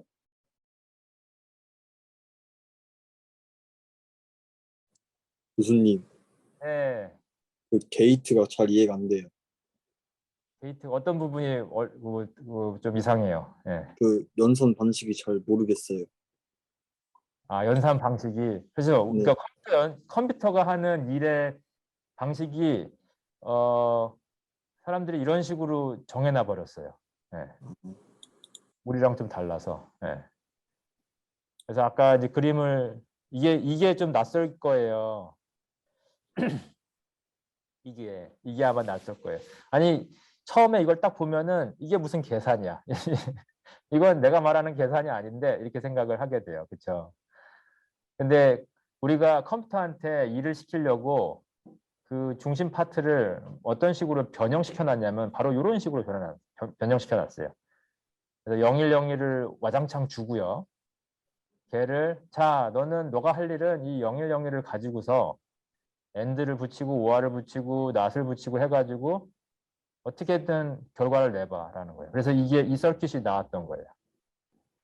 이거는 이해돼요? 왜 오른쪽 그림? 네, 네, 그러니까 바로 요 부분, 요 가운데 부분, 요게 계산이라고 하는 부분이에요. 기계 레벨에서는. 그다음에 이거는 우리가 하는 계산이고요. 기계한테 요거를 시키려고 요거 서킷도 만들어 줬어요. 우리는 기계한테. 그다음에 심지어는 10 이것도 집어넣어 줬어요. 단지 우리는 요거를 기다리고 있는 거죠. 네, 그래서 요게 튀어나왔어요. 근데 요거를 머신이 우리한테 뭐 저기 그 답은 5입니다라고 우리한테 알려준 게 아니라 머신이 내놓는 거를 우리는 또 해석을 해야 돼요. 이건 또 해석을 해야 돼요. 머신은 자기가 뭘 하는지 몰라요. 그게 이제 우리가 이제 말하는 계산의 이제 내용입니다. 계산의 머신들이 하는 계산이라고 하는 거가 바로 그거예요. 제가 질문에 답이 됐는지 모르겠지만 그게 사람들이 요즘에 갖고 있는 계산의 구조예요. 그다음 또 다른 질문이 있네요. 0.8V, 2V 비어 있는 이유가 있을까요? 맞아요. 그러니까 0과 1이 애매하면 안 되잖아요. 애매하면. 그래서 요거를 비워놨어요. 그래서 여기에 애매하게 떨어진 놈은 0으로 인식하지 말고 1로도 인식하지 말고 에러라고 해라. 이렇게. 그래야지 다시 보내겠죠. 내가 누군가한테 0101을 막 보내는데 어정쩡하게 1.5V가 떴어요. 받는 쪽에서. 그러면 저한테 야 1.5야. 다시 보내. 이렇게 말을 하는 거죠. 네. 그래서 가운데를 비워놨어요. 네, 좋은 질문이에요. 네. 자, 그래요. 좀 약간 낯설 거예요. 왜냐하면은 우리가 뭐 국민학교 때부터 문제 풀면서 했던 계산하고 좀 다르니까. 근데 구조는 그래요. 컴퓨터한테 일을 시키려면은 0101로 바꿔줘야 되고요. 그리고 컴퓨터가 종국에 하는 거는 그 0101 가지고서 이렇게 바꾸고 저렇게 바꾸고 하는 거예요. 근데 우리가 시킨 대로만. 그래서 우리가 그것도 잘 시켜줘야 돼요. 일을 빠르게 하려면. 중국에는 바꿔놔요. 바꿔놓는데 컴퓨터는 너가 하라는 대로 다 했어. 근데 그 내용이 뭔지는 몰라요. 우리가 그걸 또 보고서 오케이. 이게 이거였구나. 그렇지만 아주 긴 일을 아주 티디어스 아주 지루한 그 일을 컴퓨터는 빨리 해주는 거죠. 그것뿐입니다. 자, 근데 이제 사람들이 생각을 했어요. 계산을 했는데 그래서 트랜지스터도 많이 만들고 해가지고 빠르게 그 스텝들을 쭉 하고 싶은데 갑자기 이런 동기가 생길 수 있습니다. 내가 처음에는 이걸 집어넣어서 계산을 하고 어떤 값이 나왔고요. 그 다음에는 얘가 줄 서 있어요. 이걸 집어넣어서 이걸 해야 되고 그 다음엔 이걸 집어넣어서 계산을 똑같이 해가지고 답을 얻어내야 되고 이렇게 쭉쭉쭉쭉 인풋을 바꿔가면서 계산을 하는 케이스가 생겼다고 해봐요. 시간이 많이 걸리겠죠. 시간이 많이 걸리고 이게 그다음에 자료가 계속해서 뭐 엄청 많다. 그러면은 시간이 직접적으로 그 자료의 개수에 비례해서 늘어날 거예요. 그렇죠? 근데 이때 사람들이 이제 질문을 합니다. 이거 한꺼번에 하면 어떨까? 한꺼번에 하면 어떨까라는 질문을 하게 돼요. 이거 좋잖아요. 내가 예를 들어서 저희 아마 저희 집 애가 초등학생인데 요즘에 한참 덧셈 연습하고 있어요. 맨날 보면 2 더하기 7 하면 9 하고 그다음에 계속 똑같은 거 반복하면서 하고 있습니다. 근데 이거를 아마 그런 생각 해봤을 거예요. 한꺼번에 하면 좋겠다. 그러면은 빨리 하고선 뭐 다른 거 놀 수 있는데 예를 들어 한꺼번에 한다는 생각이 듭니다. 근데 이때 나타나는 게 중첩 상태를 사용하면 어떨까라고 이제 질문이 떨어지는 거예요. 중첩 상태. 이게 이제 양자 컴퓨터의 이제 시발이 되는 지점입니다. 예. 중첩 상태로 해결을 하면 어떨까? 그래서 왜냐하면 이러한 그러니까 우리가 비논리적이긴 한데 중첩 상태를 이해할 수는 없지만 만약에 동시에 존재하는 것이 동시에 있는 것이 가능하다면은 정말 그거를 이용을 해서 내가 인풋을 집어넣고 그것의 결과를 뽑고 그 결과를 잘 들여다보면은 내가 필요한 걸 다 한꺼번에 얻어낼 수 있지 않겠냐. 이게 이제 사람들의 이제 동기입니다. 굉장히 설득력 있죠. 내가 중첩은 이해 못해. 왜 어떻게 그게 전자가 왼쪽 슬릿, 오른쪽 슬릿 동시에 있을 수가 있어? 전자는 입자인데. 그러지만 있는 것처럼 결과가 나와요. 오케이, 그러면 오케이, 뭐 있다고 받아들일게. 근데 그렇다면 내가 이렇게 이용을 할래. 이렇게 되는 거죠. 그게 양자 컴퓨터의 사실은 주 내용입니다. 예. 그래서 사람들이 0, 1로만 생각했었던 거를 0과 1이 함께 있는 양자 중첩이 가능한 그러한 단위로 우리가 비트를 바꿔가지고 계산을 해보자라고 하는 게 사실 양자 컴퓨팅의 핵심입니다. 핵심. 그래서 큐비트라고 불러요. 퀀텀 비트 해가지고 큐비트라고 부르고요. 그다음에 이거는 0과 1을 동시에 나타낼 수가 있어요. 그래서 이거 중첩 상태를 이용을 하는 거고요. 그래서 우리가 이제 비트를 0, 1 숫자로만 표현했는데 이제 큐비트가 돼서는 이러한 뭐 희한한 기호를 사용을 합니다. 이거는 이제 양자 상태를 뜻하는 어떤 그 영어로는 브라켓 노테이션인데요. 이렇게 표현을 합니다. 0의 상태, 1의 상태. 근데 얘네들이 섞여 있어요. 같이. 근데 어느 정도로 섞여 있느냐? 얘는 알파 정도로 베타 정도. 얘네 두 개는 이제 뭐 크기 제곱해가지고 더했을 때 1이 돼야 되는 조건이 있긴 한데 하여튼 이런 식으로 중첩 상태를 가지고 있습니다.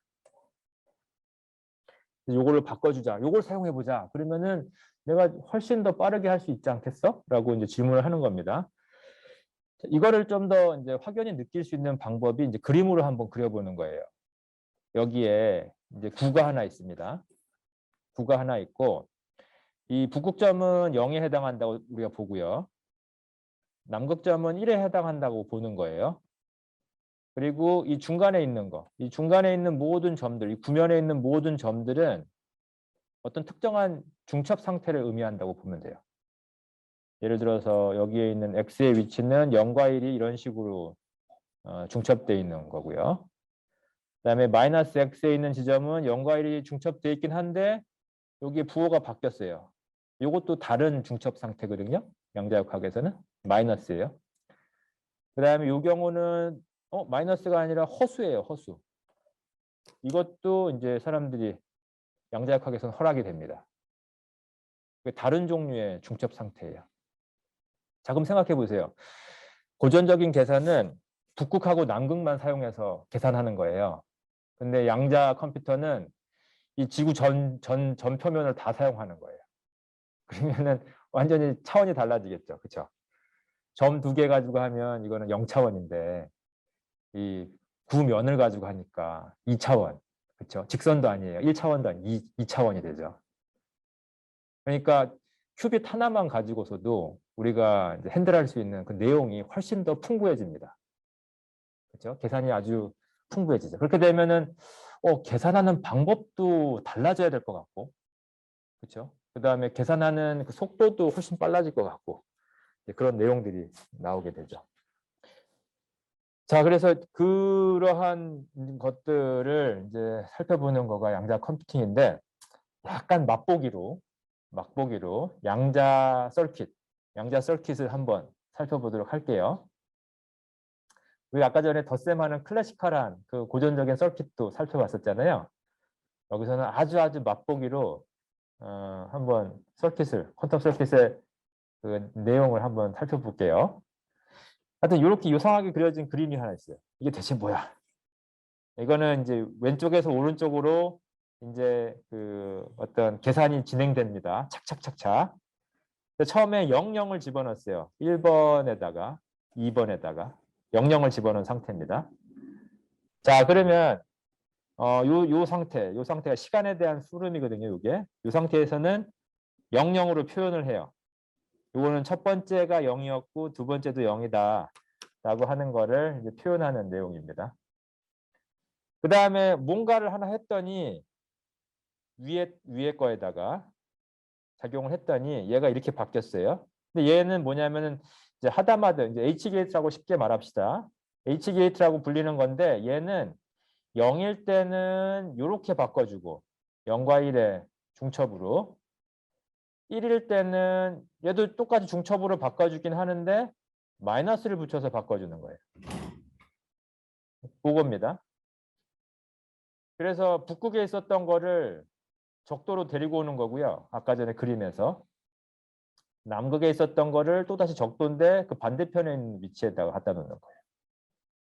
자, 그러면 요걸 해놓고 나면 요거 H를 하고 나면 요 지점에서는 요 첫 번째 0이 0과 1로 쪼개져요. 그래서 1번, 2번이 00인 상태, 그다음에 1번, 2번이 10인 상태가 중첩이 되게 되죠.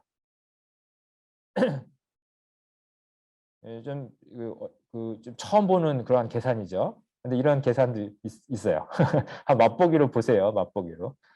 그다음에 그 다음 거를 이제 하나 제가 이제 또 뭔가 이렇게 연산을 하는데 요거는 뭐냐면은 여기 그림이 있죠. 컨트롤드 나츠라고 하는 게이트인데 이렇게 XY가 들어오는데 X가 1이면 Y를 뒤집어요. X가 0이면 Y를 그냥 놔둬요.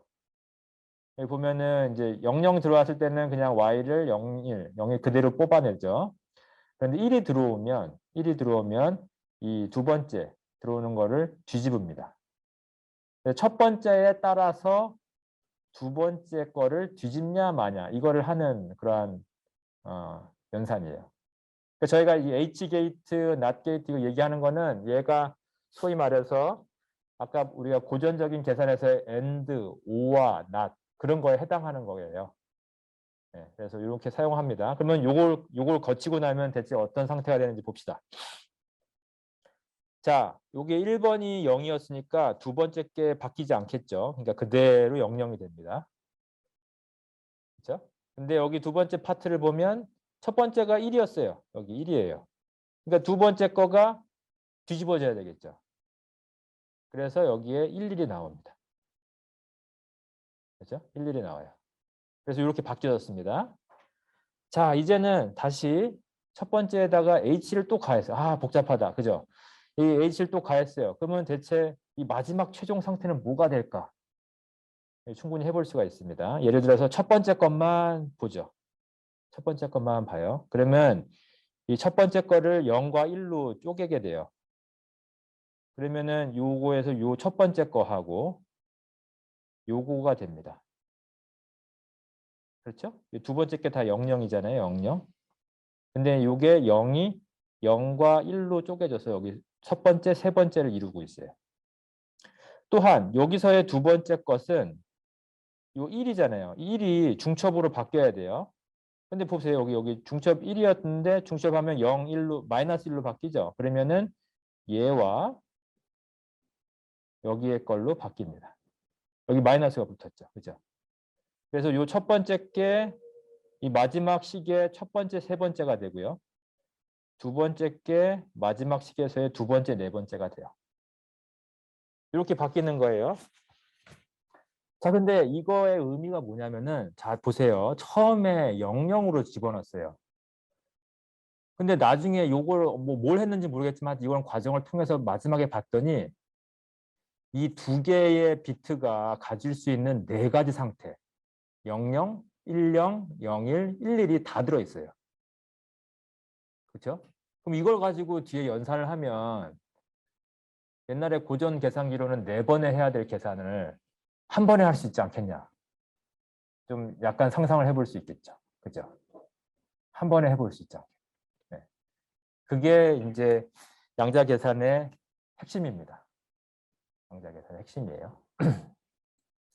그래서 이러한 복잡한 회로, 그렇지만 굉장히 사람이 이제 고안을 해내는 회로를 이제 만들어내요. 그래서 이제 큐비트라고 하는 거를 하나만 사용하는 게 아니라 여러 개를 쓰는 거죠.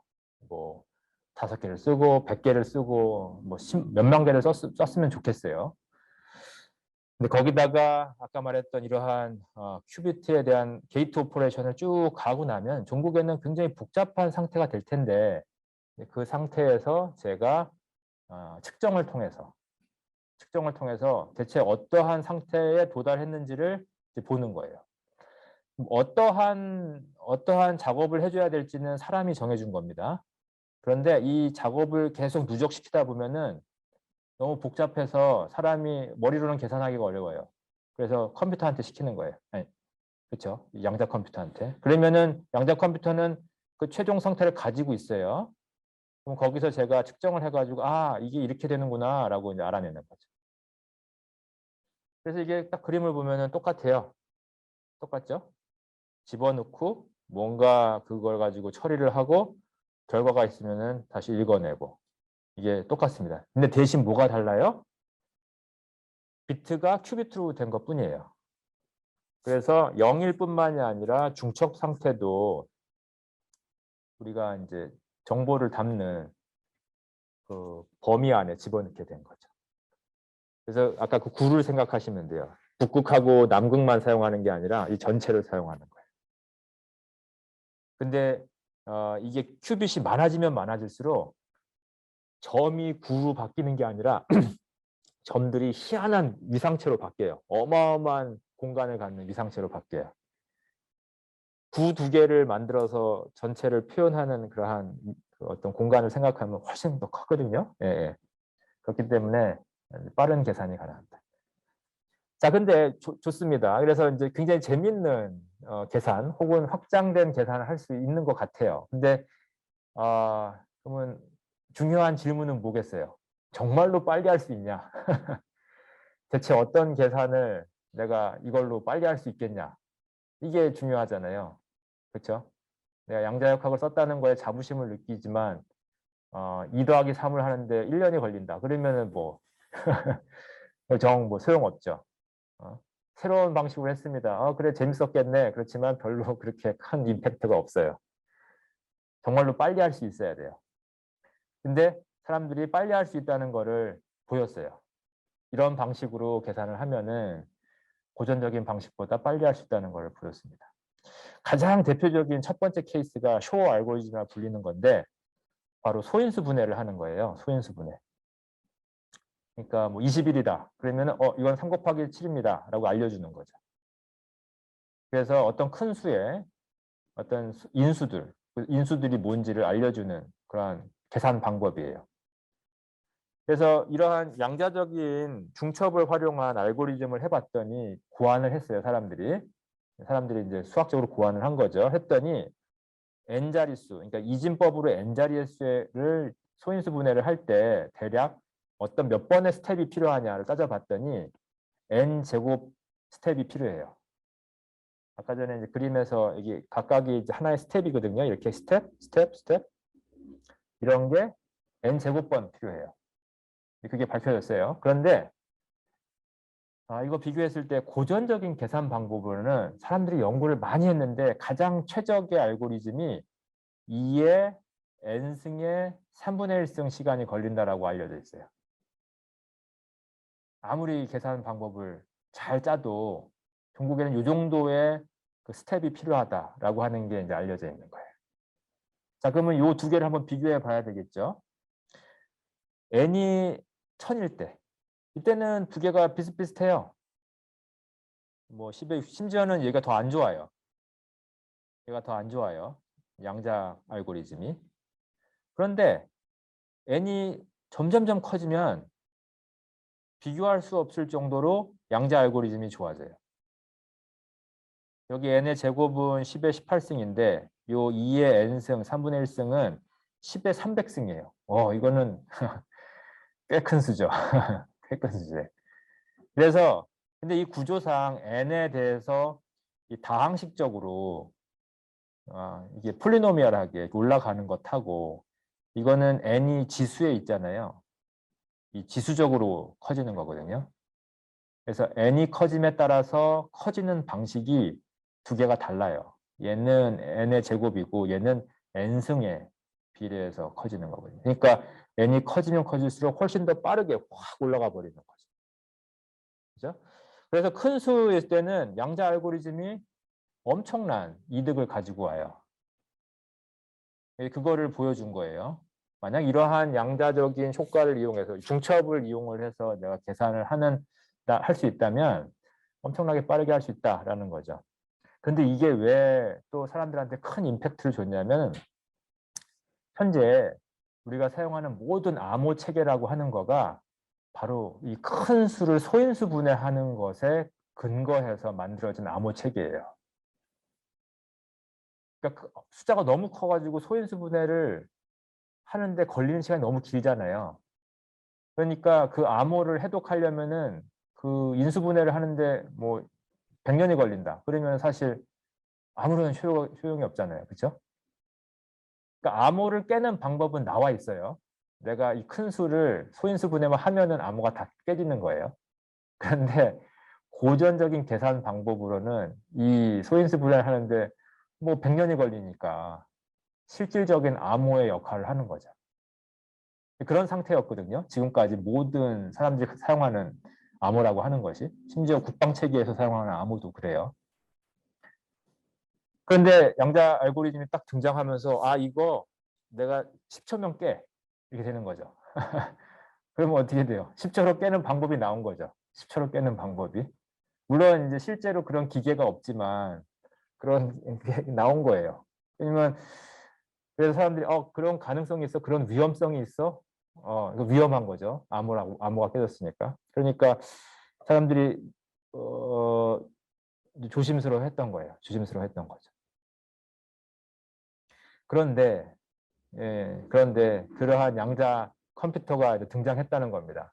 우리가 처음에 봤던 그 구글 뉴스를 봤죠. 그게 이제 고전적인 컴퓨터로는 뭐 만 년 걸리는 그런 계산을 양자 컴퓨팅 방식으로 했을 때 200초 안에 이제 처리를 했다라고 이제 보고를 한 거잖아요. 이제 그러면서 다들 이제 발등에 불이 떨어진 거예요. 물론 아주 작은 불씨예요. 그래서 어떠한 화상도 입히지 않는 정도지만 현재로서는 가능하다라고 하는 거를 수학적인 상태가 아니라 물리적인 상태로 이게 가능하다라고 하는 거를 이제 보이게 된 거죠. 그렇기 때문에 큰 어떤 임팩트가 있었던 뉴스였습니다. 그게. 그 사람들이 양자 컴퓨터를 많이 만들고 있어요. 아까 말했던 구글 시스템에서는 소위 초전도체 회로라고 하는 것을 이용을 해서 이 양자 상태를 구현하고 양자 컴퓨터를 만들고 그다음에 양자 그 계산들을 수행을 합니다. 근데 양자 상태라고 하는 것이 굉장히 그 약해요. 우리가 0, 1 같은 경우는 나가 발로 차고 막 굴리고 딴 데 갔다 오고 해도 안 바뀔 수 있는데 양자 상태는 굉장히 약해요. 약하다는 게 아까 우리 측정하면서 망가질 수 있다고 했었잖아요. 그렇죠? 그런 요소가 강해요. 그래서 아주 낮은 온도에서 실험을 해야 되고 완전히 독립된 다른 외부와의 그 접촉이 없는 그런 상태로 실험을 해야 됩니다. 그러다 보니까 실험이 어려워요. 그렇지만 사람들은 해보고 싶어요. 그래서 했어요. 그래서 이제 구글이 그러한 결과물을 내놓은 겁니다. 근데 여기서는 이제 초전도체 회로를 이용한 거고요. 또한 이제 아이온큐라고 하는 회사가 있는데 거기서는 이온을 이용해서 이온은 뭐냐면은 원자인데 원자에서 전자 하나를 뗐어요. 그러면은 이제 플러스 차지를 띠고 있는 원자죠. 전자를 하나 뗀 거죠. 이온이니까.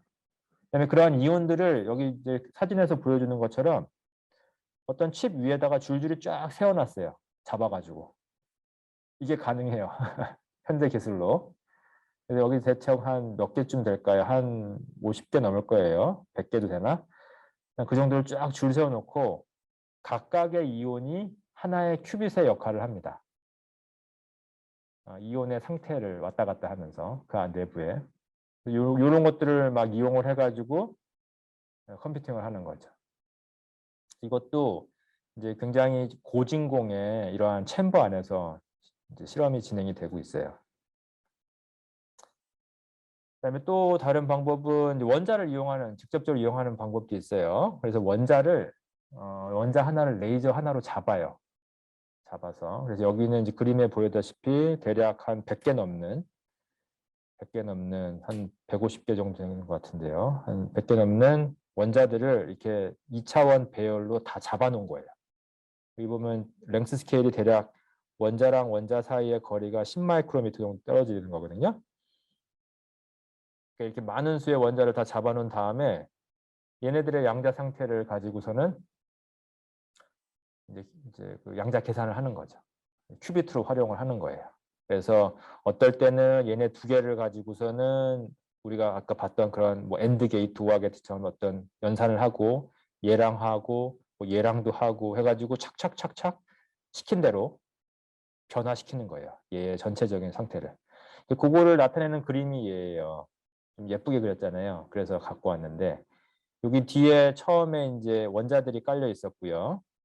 그다음에 첫 번째는 다 아까 H 게이트라고 하는 걸 다 적용을 해서 중첩 상태를 만든 상태에서 어떨 때는 옆에 있는 거랑 어떨 때는 아래 위로 있는 거랑 이런 식으로 착착착착 이렇게 계산을 해 나가는 거예요. 이 계산하는 내용들은 사람들이 정해놓은 거지만 이러한 형태로 계산을 탁탁탁 그러니까 어떤 연산이죠. 어떠한 변화죠. 변화를 했을 때 최종적으로 어떠한 상태가 나올지는 사람들이 계산하기가 너무 어려워요. 그래서 얘한테 시킨 거죠. 한번 이런 식으로 한번 바꿔봐라. 뭐가 나오는지 보자. 이렇게 된 거예요. 그랬더니 이제 이런 식으로 쭉 바꿨고 마지막 상태가 됐고 그랬을 때 이제 측정을 합니다. 측정을 하는 거죠. 그래서 현재는 이러한 그 스텝을 몇 번까지 할 수 있냐면은 한 서너 번까지 할 수 있어요. 서너 번. 왜냐하면 그 사이에 계속 시간이 지나면서 이 큐빗들이 망가지기 시작하거든요.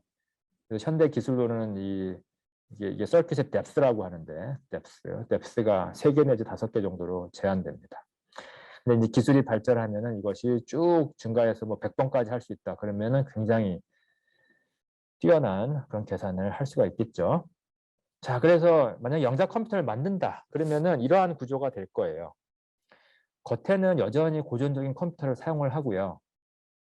대신 이제 가운데 계산부, 아까 AND, OR, NOT 이런 것들이 있었던 이 계산부가 제가 소개시켜드렸던 초전도 칩, 그다음에 아이온 시스템 혹은 원자 시스템 이런 것들로 대체가 돼서 여기서 변화를 하고 측정을 하고 해서 그 결과를 얘한테 알려주는 그래서 그거를 다시 고전적인 컴퓨터를 이용해서 해석을 해서 알려주는 스크린에 다시 결과를 주는 그러한 형태로 양자 컴퓨터가 만들어질 겁니다.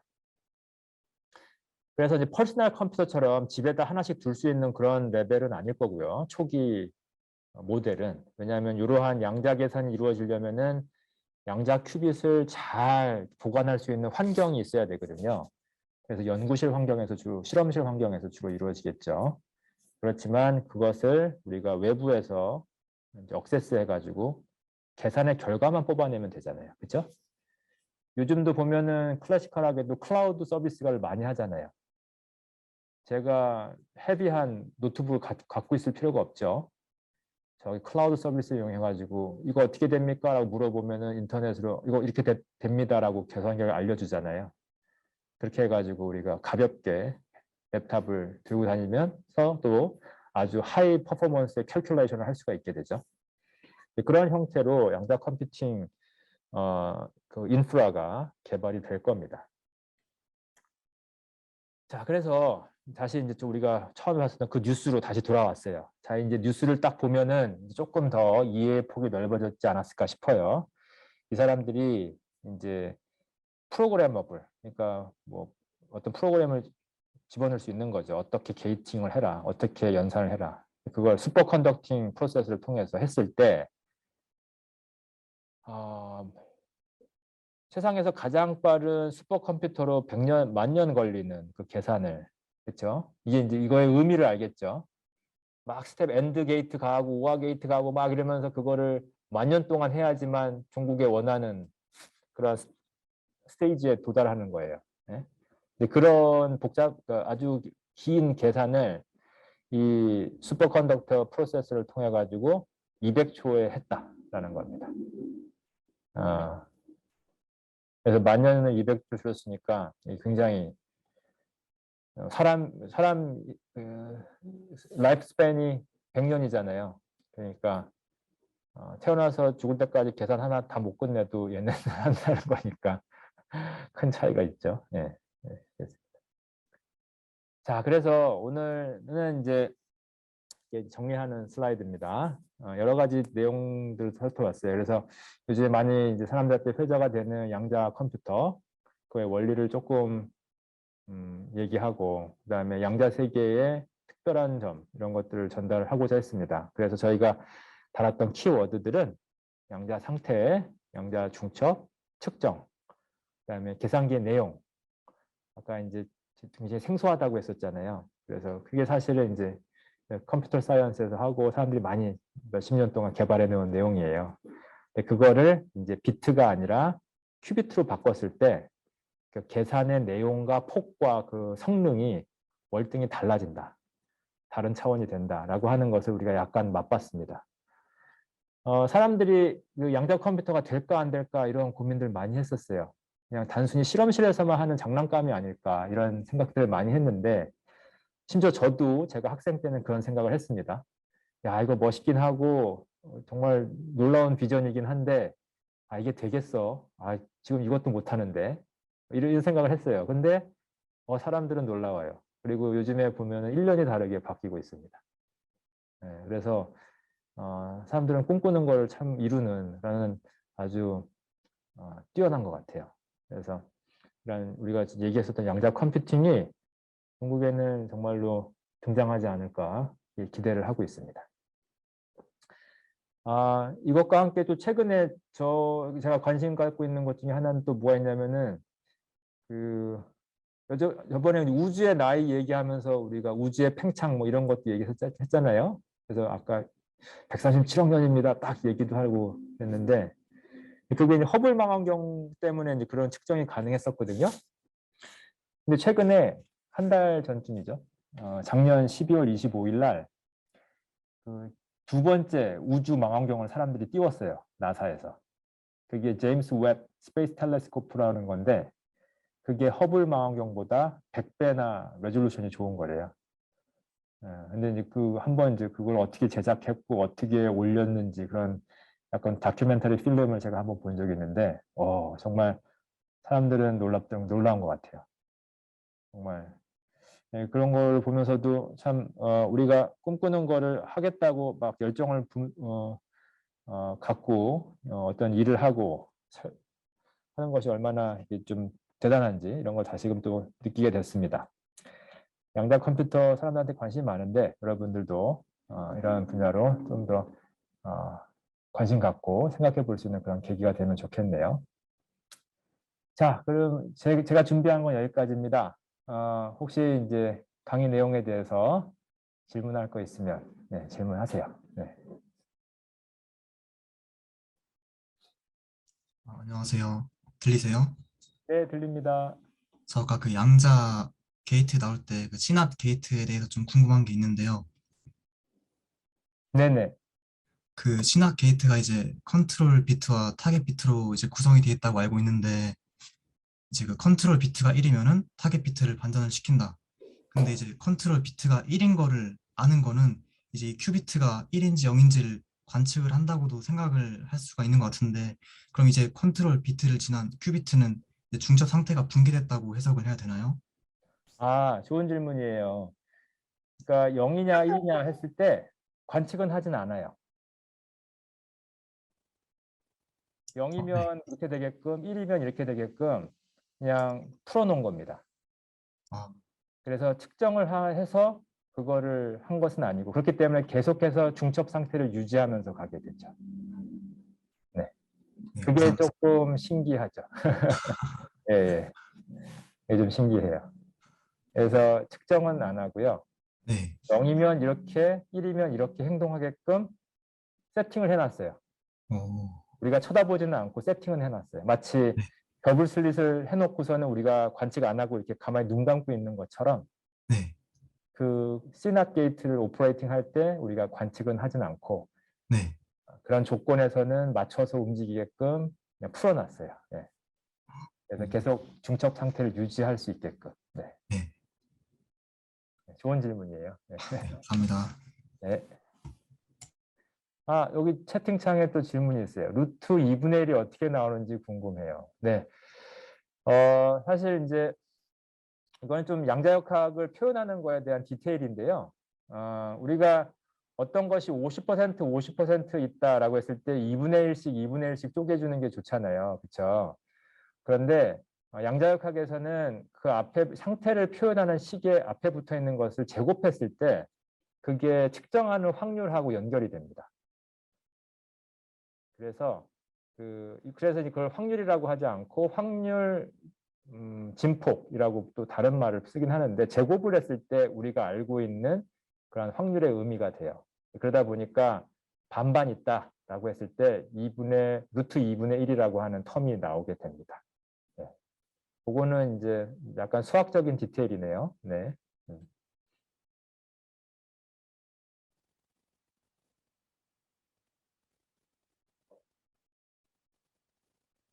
네, 또 다른 질문 있을까요? 네, 네, 그러면은 여러분들 오늘 만나서 반가웠고요. 질문이 하나 더 들어왔어요. 네, 요거 마지막 질문 한번 받아볼게요. H게이트가 0인 경우와 1인 경우에 따라 결과가 달라지는 걸 설명해 주셨는데 0인 경우와 1인 경우는 가장 오른쪽에 적힌 가장 오른쪽에 적힌 이게 뭘까요? 가장 오른쪽에 적힌 예, 여기 맞습니다. 가장 오른쪽에 적힌 이 상태입니다. 예, 예, 맞아요. 이 상태. 그래요? 아우, 뭐 디테일한 것도 관심이 많고 좋습니다. 자, 여러분들 그러면 그 자연과학 체험 캠프 남아있는 일정들 잘 그 체험하시고요. 그 다음에 좋은 유익한 시간들 되시기 바랍니다. 자, 2시간 동안 오늘 강의 된다고 수고 많았습니다. 감사합니다. 감사합니다.